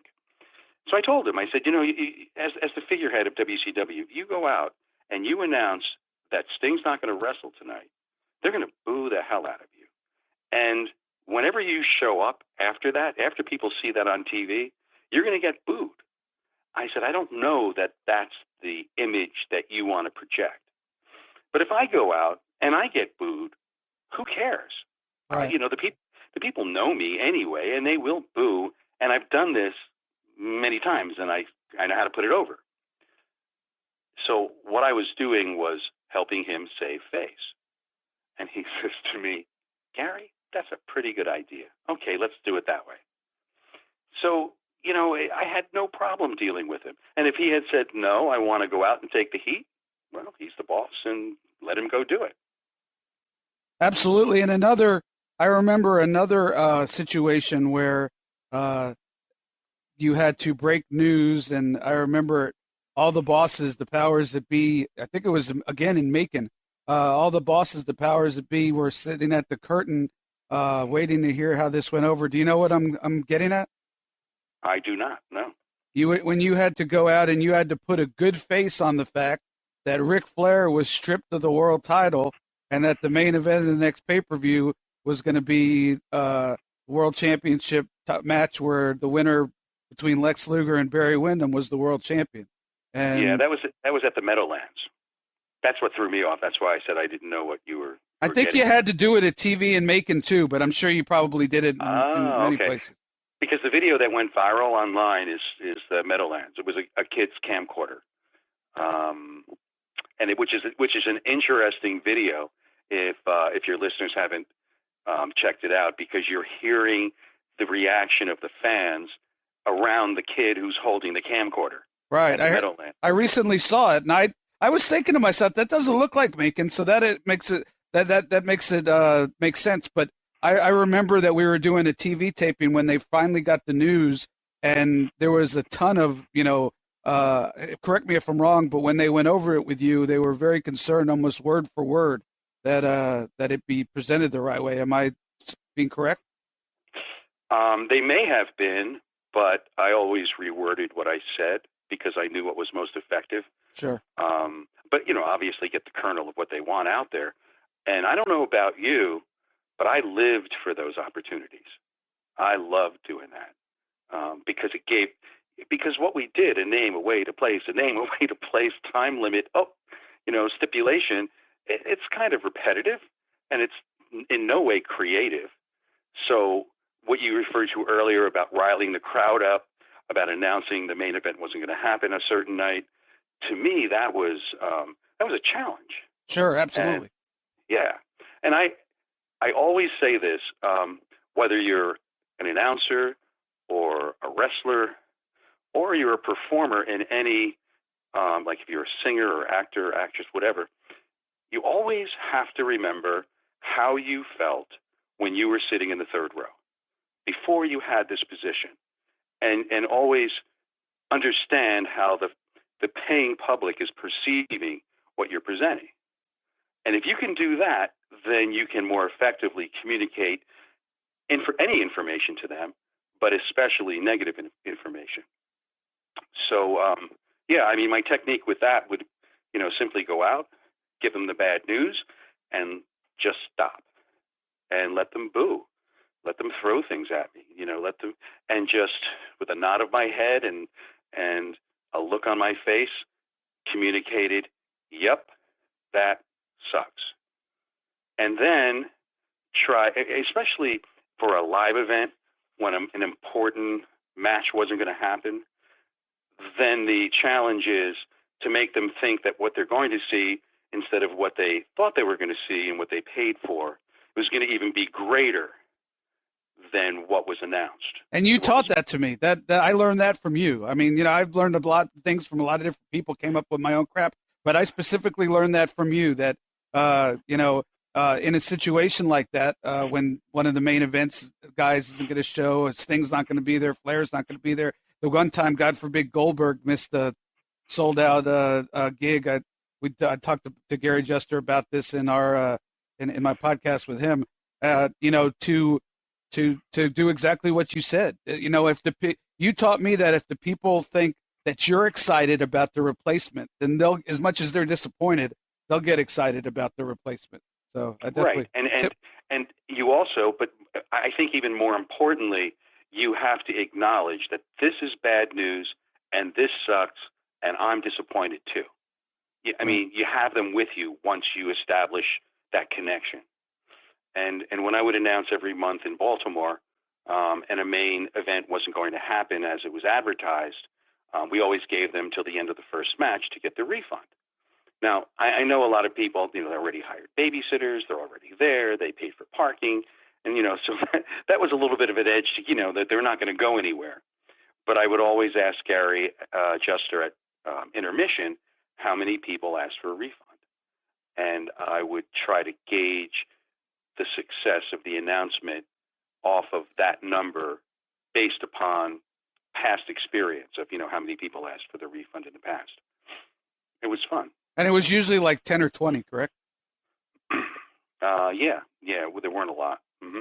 No, they were there. And like you said, as long as you're honest with them, I think what wrestling fans don't like is when they feel like somebody's trying to put one over on them. One thing that I always, as a fan, that I, in the territory days, that I never understood, and it always bothered me, is that after, Bruno Sammartino was the champion. So after the villain had his run, and then he would disappear. And I would always say, what happened to him? Like, where'd he go? I don't know. I always felt like a little betrayed by that. Like, he just disappeared. No, they didn't do a loser leave 10. Now, when I watch Championship Wrestling from Florida, they would always do loser leave town matches, and that would explain it. But I don't think I ever saw a loser leave town match in the old WWF. I guess that wasn't something that they did. They just vaporized. They just vanished. And it's a shame because it could have drawn money. That'd be an interesting question to try to find out. I don't know if there's anybody that's alive that has an answer to that. But they and I never thought of that before, but they never did loser leave town matches in WWF in the old days. Wow, that's interesting. Now I'm on a mission to find out why that was. Well, Vinny could tell you. Pat Patterson could tell you. I don't exactly have Vince's number, but I could probably find out through a couple of people why that Pat will probably know. But even Pat, that was before Pat. I'm talking about back in the days, when you first started. When you had the three managers, and Lou Albano usually had the tag team champions, and the Grand Wizard had his guy, and they, I can remember watching on my, and you were there, you were doing it, so I don't need to explain to you. They'd come in, they'd beat, an enhancement guy, they'd beat, Johnny Rods, and then finally, like, build up to the title match was they beat like Jay Strongbow, I think, or Ivan Putski. Am I correct on that? That's how it went. Yeah. Mm-hmm. So yes. And then they got the title match, and depending on, I guess you would know better than I, but depending on what the box office was for, they'd either do 1, 2, or 3 return matches, but none of them were ever a loser leave town match. And leading up to the main event, they would always put the guy that was going to go for the title would always be matched up against like an Iron Mike Sharp, Baron Cicluna, somebody who was more credible in a live house show, so that people saw that, oh wow, look at him having destroyed Iron Mike Sharp, or one of the mid card guys. Yeah, we had Kevin Sullivan on an episode, and he was talking about one time he got to see Vince's booking book, and I guess this is Vince Sr., and I guess Vince Sr. had things planned out to specific dates, buildings, times, on what he was going to do a year out. Everything was booked out at least a year out. I don't know if you ever got a chance to see any of that. Yeah, I did, but I do. You have to remember and put that into context of he had no opposition. Right. So I think he didn't have to counter program it at all. So I guess it was easy. I wouldn't have been comfortable doing it that way. Because you always hear, wow, some of the more successful performers, you just listen to the crowd and you go with, how the crowd is reacting one way or the other. And that kind of squashes that idea. If you're going to be so set on Backlund winning the title this month of this year, which is, 18 months away or 12 months away. It worked, obviously. He was so successful. But once again, just like Vern, just like Crockett, back in the day, they didn't have competition. So maybe it was easier to do it that way. Sure, absolutely. So you're in WCW. You go through Bill Watts's and the Ric Flairs and the Jim Herds and all that. And do have one question, and I don't even know if you have the answer to it. You probably do. At one point, Center Stage, you stopped doing Center Stage, and they had a local DJ named Rhubarb Jones that would be the ring announcer. And the only reason I remember this is I had to write out every darn thing the guy said on a pad of paper. So all he had to do was come there and read it. Any specific reason why that happened, or do you remember? How long did that last? Because I want to say about 8 months. Really? And it was only Center Stage. I do not remember that because I do know that I announced Center Stage just weeks before my final pay-per-view with them. So toward the end of my term there, I was at Center Stage. Yeah, you were back for at least a year because, and we're jumping ahead again, and we'll get to that. But you kept telling me you're going to be the ring announcer, and I kept saying, "Nah, you're going to work something out." But we'll talk about that. Let's get up to that. So Eric, you know what, David? It might have been I was doing some studio work, and it might have been during that time. Remember, I don't know whether you remember this or not, but I hosted the event center for a while. Ah, yes, I do remember that, and that would have made sense. Absolutely. Yeah, I might have been in the studio working. I also did the a Spanish version, commentary-wise, of the show. So maybe they had me in the studio. That might have been it. That probably was it. The only reason I remember that is because it was such a pain in the rear to have to write out every word remember, there was 20 matches taped at Center Stage every time. 18 matches, whatever, and every word and every city and every step, and so that's why I remember it, because my arm would get tired. And you're probably thinking to yourself, why don't they just have me do it? Would just be easier.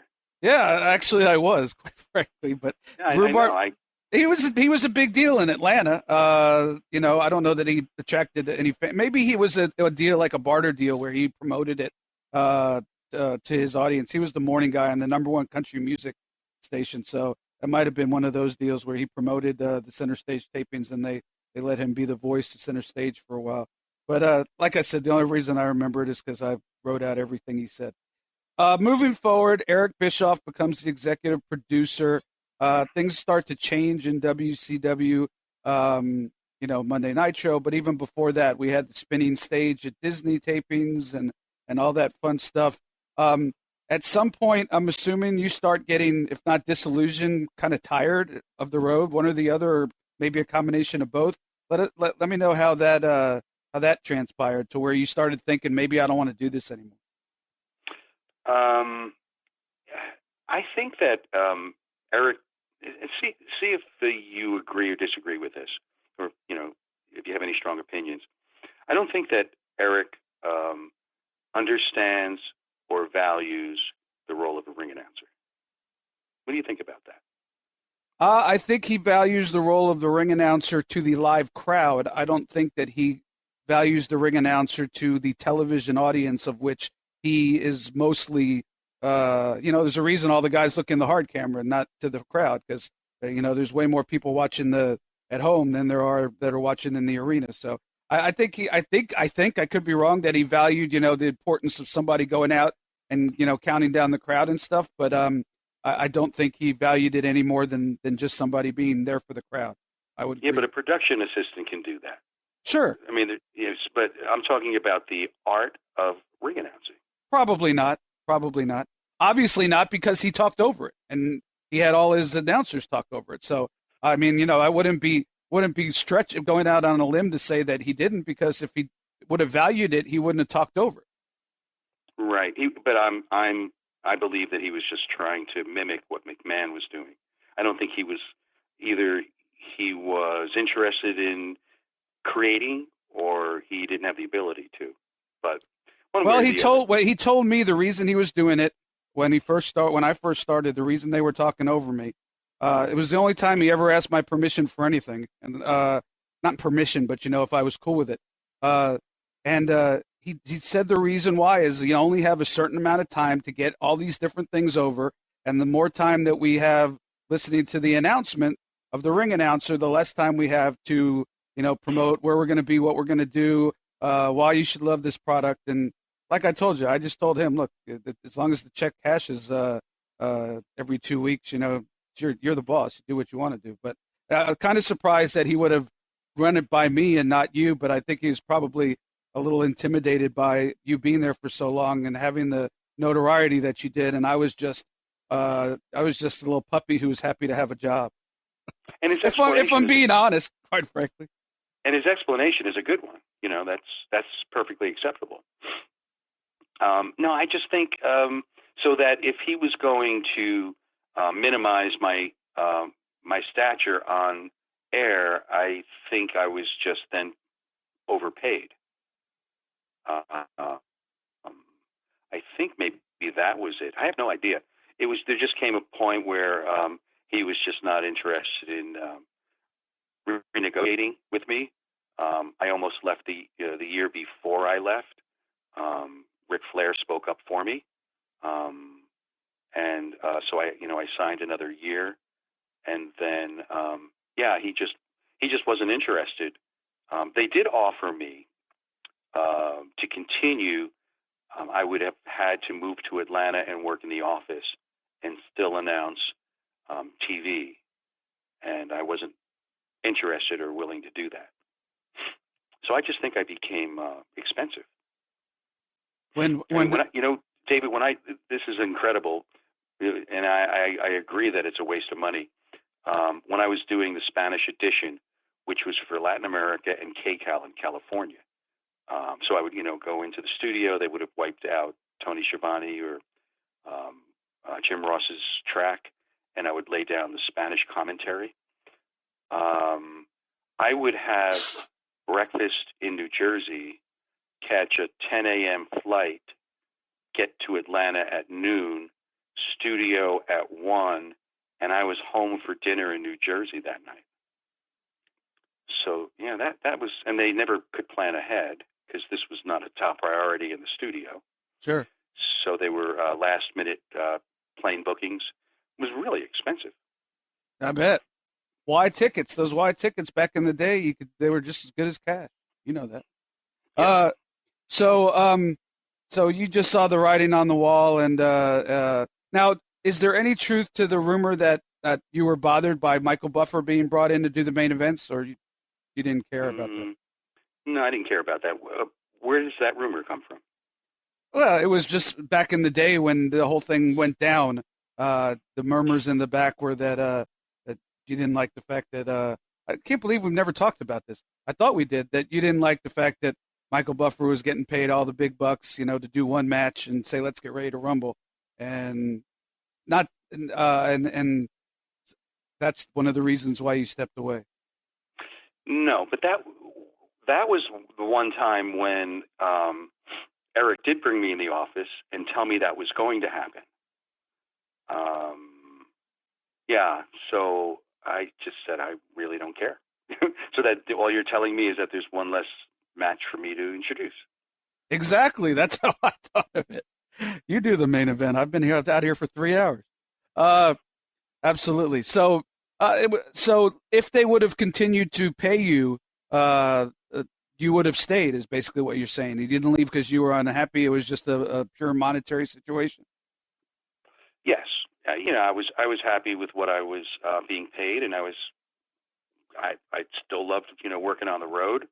But that little bit of defiance happened like a year before because we were doing Disney MGM tapings, and Eric was going to talk to me during that week and work out a deal for the next year, and he just never did.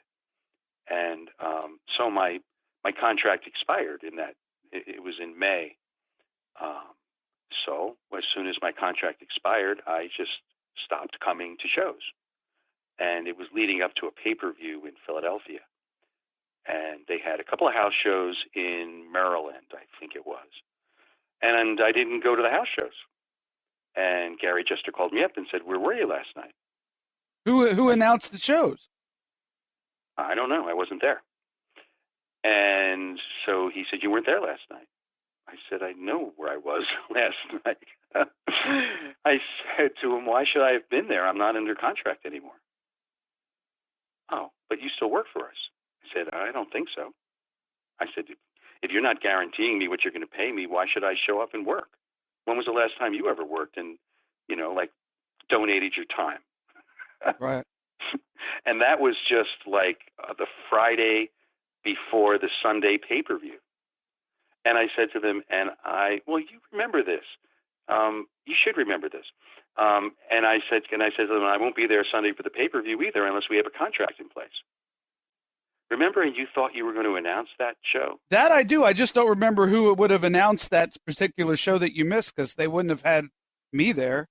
Well, they had no opportunity to plan because they Right. just assumed that stupid Gary was just going to show up.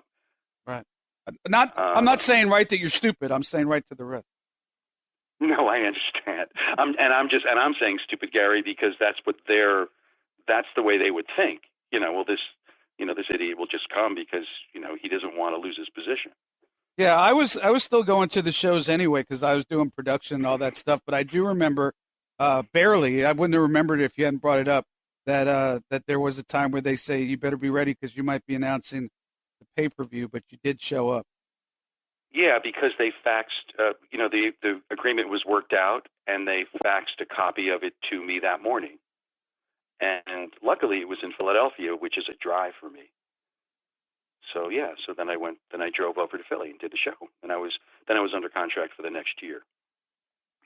Yeah, do you remember the back and forth when you kind of realized that the writing was on the wall, and you would tell me, most of the time it was in center stage, you would tell me, you're going to be doing this, and I was, I didn't believe you. I didn't believe it happened until the day it happened. Yeah, do you recall? I remember because of an instance like I just described to you. I knew that I wasn't important, or it was viewed that I was overpaid, because my contract almost didn't get renewed the year before. So yeah, the writing was on the wall. Other than a purely philosophical disagreement with Eric as far as, how important the ring announcer is, any other thoughts on Eric, positive or negative, working for him? I never found him to be straightforward.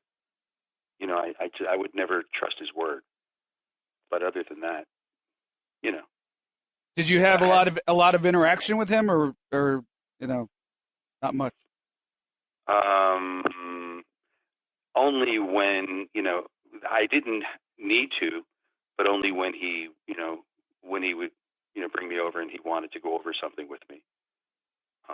But I after a couple of times when somebody tells you something and you find out that it's just baloney, you stop believing what they tell you. I mean, how many times am I going to be misled? Right. Did you know that have any inkling that WCW Monday Nitro was on the horizon when you left, or and if so, would that have changed anything, do you think, as far as them offering you, not of what you were going to do? Do you think if they would have known, if they did know, or if they would have known, that they would have wanted to keep you on to be the ring announcer for that show? Yeah, I did know. I got a call from someone in the office the June before. What Nitro started in September, correct? Yes, I believe so. And that would have been 95. This is after your contract. You were already done. They called you back again? Yep. Mm-hmm. Well, they called me back again to come out and do that Ohio pay-per-view. Yeah, let's tell that story. This is my favorite story where I'm the butt of the joke. So you're done. You're finished. You're not a butt of the joke. So you're done. You're finished. And no, I love this story. I'm not being sarcastic. And although if I had known it at the time, I'd been horrified and probably sliced my wrist. So it's a good thing I didn't know it at the time. But now all these years later, it's fun to hear. So you're done, and they come to me and they say, Penzer, it's your gig. They didn't even really say anything to me. I don't know if we ever discussed this, but they never really told me anything. I just came to the building, almost like the old days with you and when you first started. I just came to the building and said, should I dress up? And they said, yeah, you're the guy. And I never said anything again. So you're finished, and go ahead and tell this the story about how much confidence they had in me. They never brought you in the office to discuss a new role? No, I mean, at some point because I was already a ring announcer and I wasn't under contract because I was an employee. When I first got the job as the backup ring announcer, Gary Juster brought me in and he said, we need you to move to Atlanta. We need you to work in the office. This is how much we're going to pay you. And you're going to be the backup ring announcer and you get the, insurance for your family and all the Turner benefits. And, look, I was a kid who had been driving enhancement talent up every week, crisscrossing the state of Florida each way, for $25 a guy. So I was just, at that point, I was just happy that I was going to be flown from town to town and not have to drive. So, it wasn't a big sell job. I was a little disappointed at the original number they threw out as far as the amount of money, but I wasn't going to say no. I had absolutely no, nothing to negotiate. So I took what they offered. But no, that was at the beginning when you were still the main guy and I was the backup, but they never said anything. I showed up and I didn't know. I brought my tux and I think I finally got up the nerve to say, so am I ring announcing tonight? And they said, yep. And that was it. At one point, they did offer me employee status, but all of the other terms of my agreement would have stayed intact. It was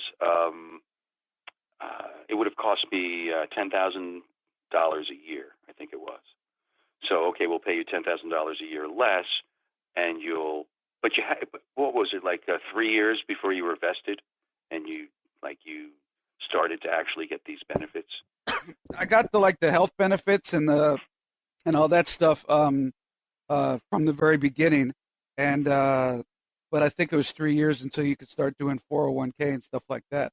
But I wasn't given a choice. I wasn't offered. I've never, to this day, ever had a contract as a ring announcer in professional wrestling. Not in any company I ever worked for. I've never had a contract. It's always either been an employee or a verbal handshake agreement.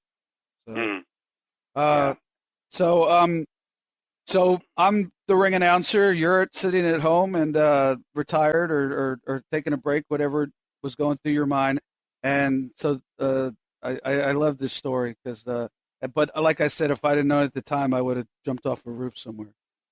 So well, it was. So I finished up in May, and there was, I don't know, was it a pay-per-view in Dayton, Ohio? Was that? I want to say Spring Stampede, but I could be totally wrong. But it was in Dayton, yes. And so I get a call from Gary Juster, and he said, "Now this would have been the first pay-per-view that you were going to miss, correct?" Correct.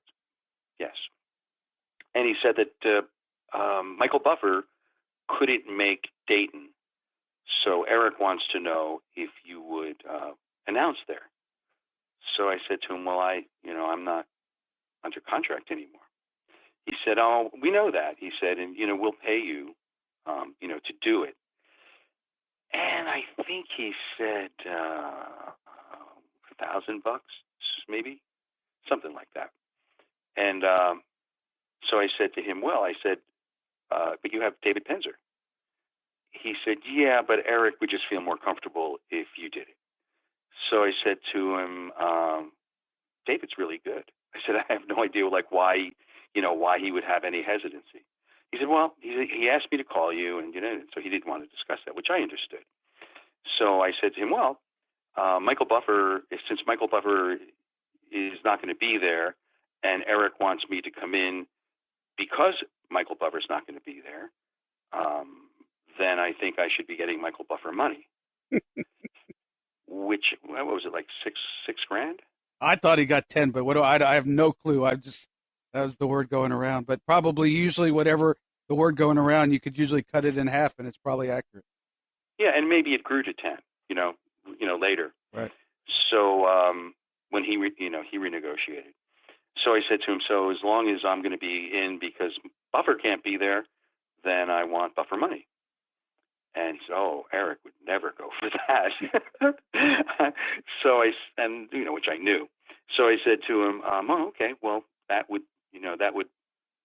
that's what would have to happen in order for me to come in.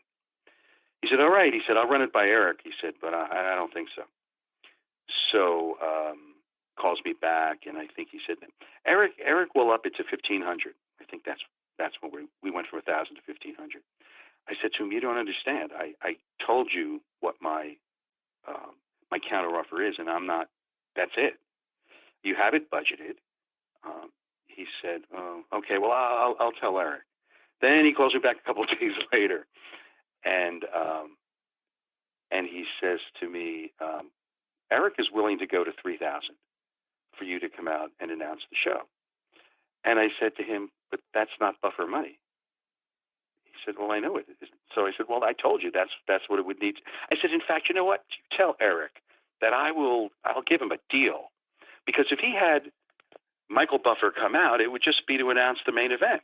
He can bring me in for the same money, and I'll do the whole show. And of course, that didn't fly. And I also had said to him at during one of these conversations, I said to him, I think this sucks. I said, you just hired David Penzer to be your main ring announcer, and you're not going to show any confidence in him. I said, are you out of your mind? I said, why would you want to start a relationship with someone and give them a vote of no confidence? I said, I think it's really crappy. I said, I'll come out and I'll do it, but I want $6,000 to do it. And if he can't give me the $6,000, then don't call me again. I appreciate that, having my back, and it's a good thing that I didn't know it. Like I said at the time, I'd have been suicidal. But I did get to do it, and I remember I did the main event. Speaking of not having confidence, I never knew they called you to inquire about Nitro. So tell us that story. Boy, they really didn't. It was someone that worked in the office. So I answered the phone, and the voice was like, Gary. It was like a hushed whisper, and something's going on. We're not sure what. This was like in June of that same year, right? And it's something big, So you may want to get in on it. You may want to give Eric a call. And I didn't know it was Nitro, and it really didn't matter what it was.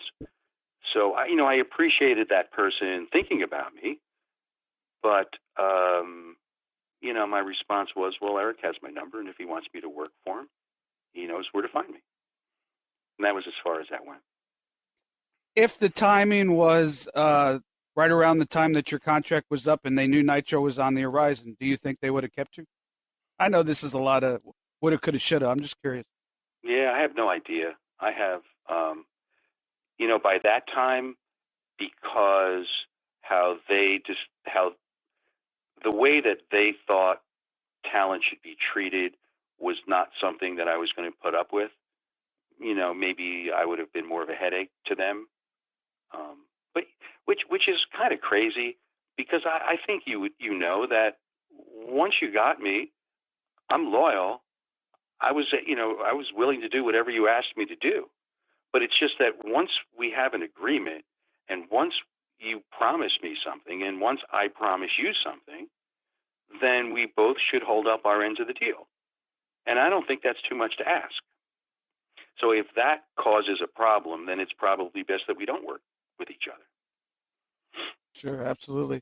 I can't imagine that post WCW you didn't get a ton of offers, but other than doing a few things with Ring of Honor, I think, if I remember correctly, you didn't do a whole lot. Did you just kind of get burnt out from the business, or did you ask a price that was too much for most major promotions, or what's the story behind sort of going away for a while?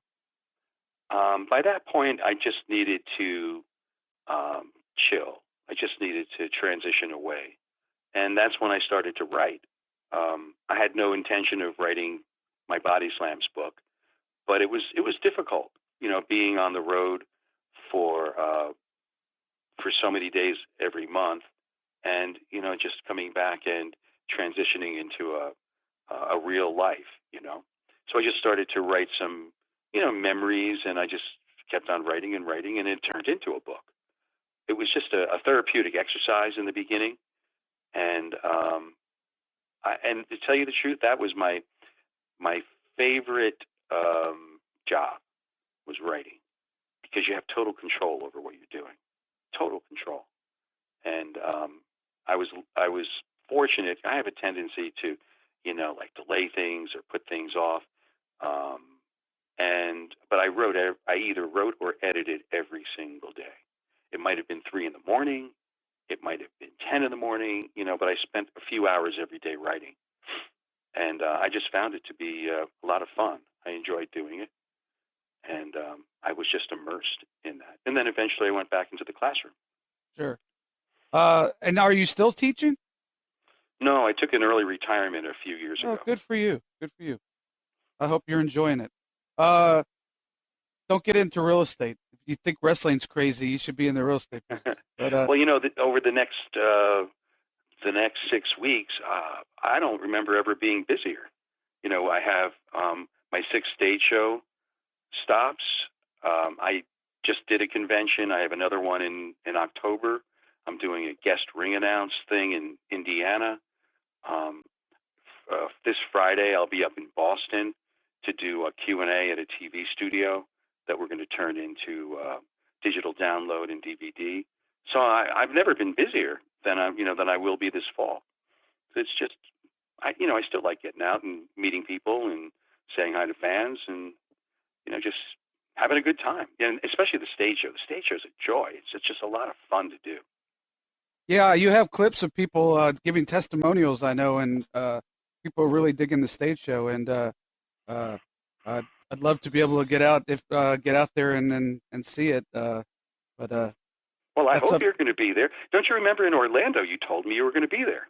Oh no, I didn't know you wanted me there, and I don't go to shows unless somebody wants me there. So now you're officially inviting me. Yeah, absolutely. I'm thrilled to death now. Are you kidding me? Oh yes, absolutely. In fact, after I do the set piece, which lasts about 2 hours, with an intermission in the middle, the encore is a Q&A. So we'll get you involved in the Q&A. I'm going to have other guests at most of my stops, which haven't been announced yet. But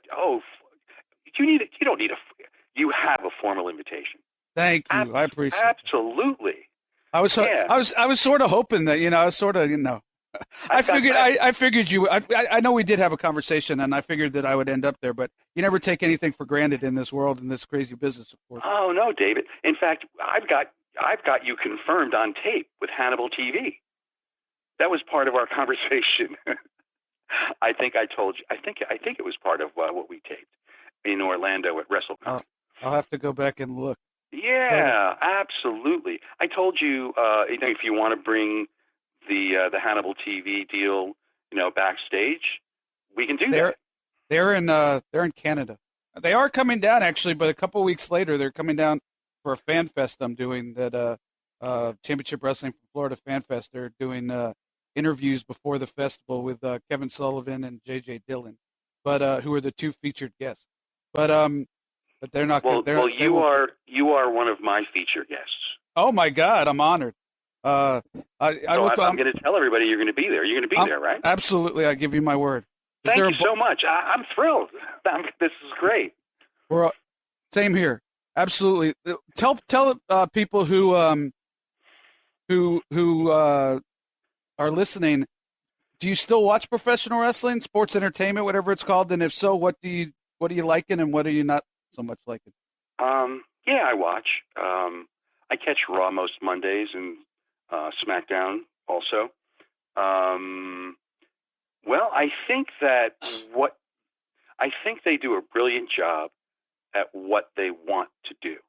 I think that what they want to do isn't what I want to see necessarily, or what I would connect with the most. I am entertained, but it's very different. They're not looking for an intense confrontation for the most part. They're looking for a concert feel. When every entrance is, with the lights and the entire audience chanting the same thing, it's like going to a concert and everybody waving their arms over their head together in unison. So it's not as, for a fan, I think, it's not so much of a personal experience. It's a festival experience. And that's what they want. Yeah, that's what they want. Do you ever get to see NXT? And if so, what do you think of that? No, I have not. I also don't get to see Ring of Honor. I was blown away by Ring of Honor when I first saw it, in its infancy. I had heard about it, and I had gone to Philadelphia to see a house show, and I was just blown away. And Gabe Sapolsky was the booker, and I was so impressed at what I saw, which was a combination of the athleticism, which the WWE people have, but with old school kind of rivalries and feeling and heart to it, that I called Gabe Sapolsky up. And I contacted him, and I said, I just complimented him on the product. And I said, I want to support your product in any way that I can. I don't want to get paid for it. I don't need to be on camera. Anything that you think I can contribute, I'm there. And I said, there's only one thing that I will not do. And he said, what is that? And I said, I will not ring announce. So, why was that? Because I was just to ring announce an entire card of essentially what was at the time indie wrestling. That would not be fun. It just wouldn't be fun. Sure. It's just a drudge, for the whole night. And I wanted to be more creative. I wanted to go to another level. And he called me back a couple weeks later and wanted to know if I'd be interested in doing the backstage interviewing. So I said, sure. Now that sounds like fun. Because when I was with WCW, I don't know whether you remember this or knew this, but for a while I was producing the market-specific interviews at the TV taping. Yes, I inherited that job from you. Yeah, I loved doing that. That was during the El Gigante days. Now, were you actually doing the mic work, interviewing the guys? No, there was no interviewer during these. They were just the guys looking at the camera and addressing the camera and sending out their message. Oh, I got you. At least that's my memory. I could be wrong. When I started doing them, it was when Mean Gene was there, and Gene was doing the whole full-blooded, can't wait to see my good old personal friend Sal Alinsky in Milwaukee, Wisconsin this coming Friday night, blah, blah, blah, and we'll announce a few of the matches. And then, my guest at this time will be facing, Arn Anderson. Please welcome Ric Flair. And they do a personalized interview. And I produced all of those. And then Lee Marshall took over after a while. Then at the very end, I was actually hosting them and producing them. Mm-hmm. Now, when you think of those early Ring of Honor days, which wasn't that long ago, we're talking 10, 12 years ago, and their roster, their locker room consisted of CM Punk, AJ Styles, Daniel Bryan, Samoa Joe, Cesaro. And you take a look at where those guys went from there and where they are now. It wasn't that long ago. No, and that's why I'm a huge proponent of indie wrestling. That if you love wrestling, if you say you love wrestling, and I'm talking to your listeners, you need to get out and support independent wrestling because that's where tomorrow's superstars are. All right, even Ty. I don't know if he was around when you were around, but Tyler Black, who's now Seth Rollins. I do not remember that name. He was like sort of the next wave of Ring of Honor guys when the other guys started to leave. But let me ask you a question. Back in the when you were working for Ring of Honor and you had that amazing group of wrestlers, did you ever think that most of those guys would end up on top of WWE? Because I would never have. I'd have bet you $1 million back in those days that you'd have a Kevin Owens or an AJ Styles, as talented as he is, and I've been a fan of AJ Styles since before anybody knew AJ Styles. Would you ever thought that Vince would have brought guys like that in? No, I never did. Other than Samoa Joe. And he was really the last one to get the opportunity, kind of.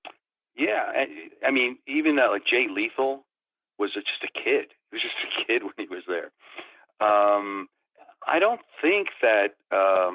You correct me if I'm wrong, David, but I don't think WWE was featuring guys with more like normal bodies. No, they weren't. So there was no reason to believe that would happen. No, actually, that's TNA brought a lot of those guys in, as we know. Not CM Punk, but a lot of the other guys, and gave them the opportunity to, because they weren't as much about having 6'5", 280-pound guys. But it's amazing that the whole thing's been turned on its head, and now these guys are main eventing, shows. It's just amazing, and I'm so happy for them because the ones that I know, like Samoa Joe and AJ, are just such great guys. And what I'm most excited about right now is like the Young Bucks, Cody Rhodes, how those guys have found success independently. I mean, they're true independent contractors. Even though Cody's just signed with Ring of Honor, he still maintains a certain amount of autonomy. And I think it's a democratizing of wrestler-promoter relations, so that when Cody's finished, whenever he wants to be finished with Ring of Honor, maybe the WWE is going to come seek him. Maybe he's not going to need to go beg over that way, and he may not want to go there. Oh, there's a lot of guys at WWE. Look Jinder Mahal. Was kind of a undercard guy and let go, and now he's and there's a reason why they're trying to obviously trying to get into the Indian market and tap that. No, but my point is that these guys are creating popularity, reputations, good money, independent of the WWE or any corporate entity, and it makes their position stronger. Yeah, absolutely. I see what you're saying. Oh yeah, for sure. And then the funny thing is that I don't know if you saw this, and I don't know how accurate of a invitation it was, but recently, I guess they're doing a Starrcade house show, but they're making a big deal out of it, and they're calling it Starrcade. And I guess Cody was invited by Michael Hayes on social media to actually be at that show, since Dusty created Starrcade. And so the funny thing is that he might actually come back on his own terms just to do one gig, when WWE never does that for anybody. Brings them in for one gig if they're working for another company. So I think the closest that we've ever seen this, but not to the extent that we see it, would be like a Bruiser Brody or a Stan Hansen, who were like maybe Abdullah, who were very independent and called their own shots. They made their money in Japan, and then they didn't need anyone else. Right. And when Vern or Crockett or Vince wanted to use them, they had an equal footing, and more so than the regular guys that were on the roster. So I'm real excited about this because it's because there's so many young wrestlers. I mean, they've got their merchandise in brick and mortar stores. They're making a fortune. Yeah. At least I hope they're making a fortune.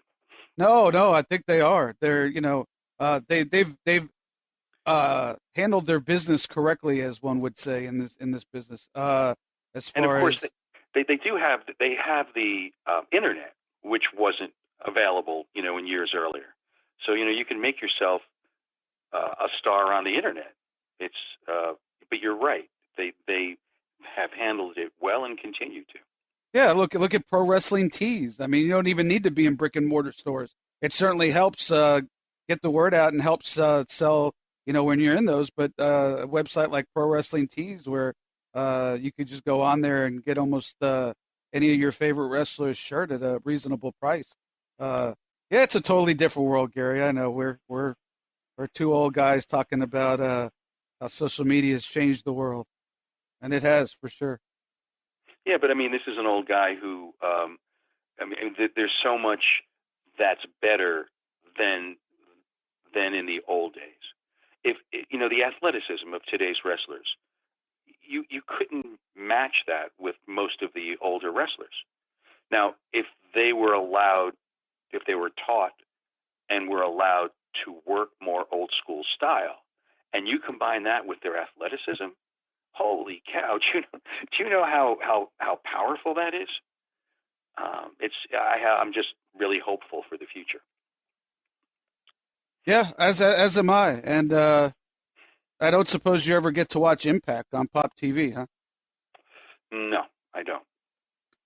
Yes, that is my new home for the time being, and I was honored just to be asked to lend my voice to a product again, and so you're going up to Canada? I said for the time being, I'm not sure. The deal was not to go to Canada. The deal that I made was to, again, without a contract. The handshake deal I made with Scott D'Amore and Jeff Jarrett was to do Universal Studios. So that is yet to be determined as we record this, whether I'll be in Canada or not. But we'll see. Look, hey, they're trying to rebuild, and it's actually I don't know if you're a fan of like Japanese style wrestling and lucha libre from Mexico, but what they've been doing, and it's a really cool concept that not enough people hear about because they're not as high on the radar based on just all the negativity that's gone on over the past few years, and but they're sending camera crews and integrating their angles with AAA and with the Crash promotion in Mexico City and Pro Wrestling Noah in Japan. So you'll have an angle continue one week in the Impact Zone at Universal, and then the next week it'll continue at a AAA show, and you get to see some of the AAA wrestlers, and then the next week it'll be at in Japan, and you get to see some of the Japanese wrestlers. So for somebody who wants a little bit of an international flavor, it's actually a really cool concept. Just nobody's talking about it yet, but I really hope it takes off for him because I think it's kind of cool. Well, I do like the concept, but what will water down the concept is if they allow everyone to do everyone's style. Like if I see one more kick to the face, it's like, oh, please. If I see one more dive through the ropes, please. Like that's a certain style that guys have picked up from either Mexico or from Japan. But if everybody does it, then it's not special anymore. No, I definitely agree. And really, it's mostly they show parts of matches when they do the from the different arenas around the world, but it's a lot of personalities and angles, and they get the local promoters involved. You should check it out. I don't know if you get Pop TV, but you should. If you do, you should check it out. It's sort of a cool concept that not enough people have known about, and I'm hoping to go to Canada, and if not, hopefully if they ever come back to Universal, I'll be there. But it was cool for me just to go back and do it again because it had been so long, and that I never expected it. Just like probably you never expected 10 years ago you'd be on the road back doing your show, but I know that I can't wait to see it now that I've been personally invited. Absolutely, yeah. I'm psyched. I'm really psyched about it. All right, so just so the fans know one more time, October the 13th, 7:35, suburban Atlanta at the Conyers Rockdale Council for the Arts. October 14th, I'll be there. It's official, folks, at the Greater Tampa Showman's Club at 8:05. The next afternoon in Orlando at Pro Wrestling 2.0. At 3:05, October 28th, Asbury Park, New Jersey, Lake House Music Academy at 7:35, November 4th in Louisville, Kentucky, the Alley Theater. I heard Jim Cornette's taking you to his favorite barbecue place. Is that true? Yes. I'm coming in a day early to Louisville, and I'm going to be going up to Indiana the Friday night to guest ring announce, so announce the main event of their show. So I'll be in town for 2 to 3 days. So he's got a favorite barbecue place, and I can't wait. It's barbecue's one of my favorite things in the world. Absolutely. And if anybody in this business is a connoisseur of good greasy food, it's Jim Cornette, who's going to be a guest on the show in the month of October, this month coming up. And you know what? When I'm down in Florida, I want to go to a Cece's. Cece's Pizza? We don't have a Cece's up here. Yeah, I mean, there's probably a reason for that. It just sounds like it would be heaven to me, like a smorgasbord of different kinds of pizza. What could be wrong with that? I'll have to find out where the closest one is, and I'll take you to Cece's. Hey, my treat. It's like $5.95. My treat. And then this sounds really cool because I always think if you've made it in New York City, then you've made it. November 11th, Queens, New York, at the Queens Theater. That sounds like fun at 7:35. And I remember when I got to do Hulk Hogan live. It was sort of the same type of show that a lot of the guys are doing now. Actually, Eric was there and sort of was the moderator, and I was the host. And we were on Broadway. I forget the name of the theater, but I was like, all this time I've made it. I'm on Broadway. Yeah. So I'd never brought the show to New York City, so I'm just excited about it. It's going to be fun, and I'm going to have guests at I think just about all of the different cities, and we'll be announcing those over the next week. All right, and we started announcing tonight, actually. It will drop. This will drop on Monday. We're taping a few days early, so when this drops, people will know the secret is out, and I have officially been invited, and we'll be there at the Greater Tampa Showman's Club. Hey, one of the things about that I want to mention is I know most of these arenas or buildings are very small and intimate, so this is definitely an intimate event. This is not something where, at least in this area, where you're going to be, that there's going to be 1,000 people, or 2,000 people. There are 2,000 seats in the arena. These are, as you could attest to, small, intimate performing centers.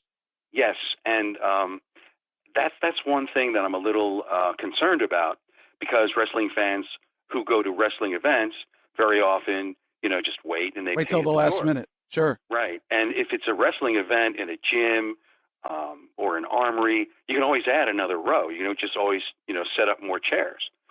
But in these, it's like you said, it's limited, and I think, and it ranges from 60 seats to 150 seats, and that's it.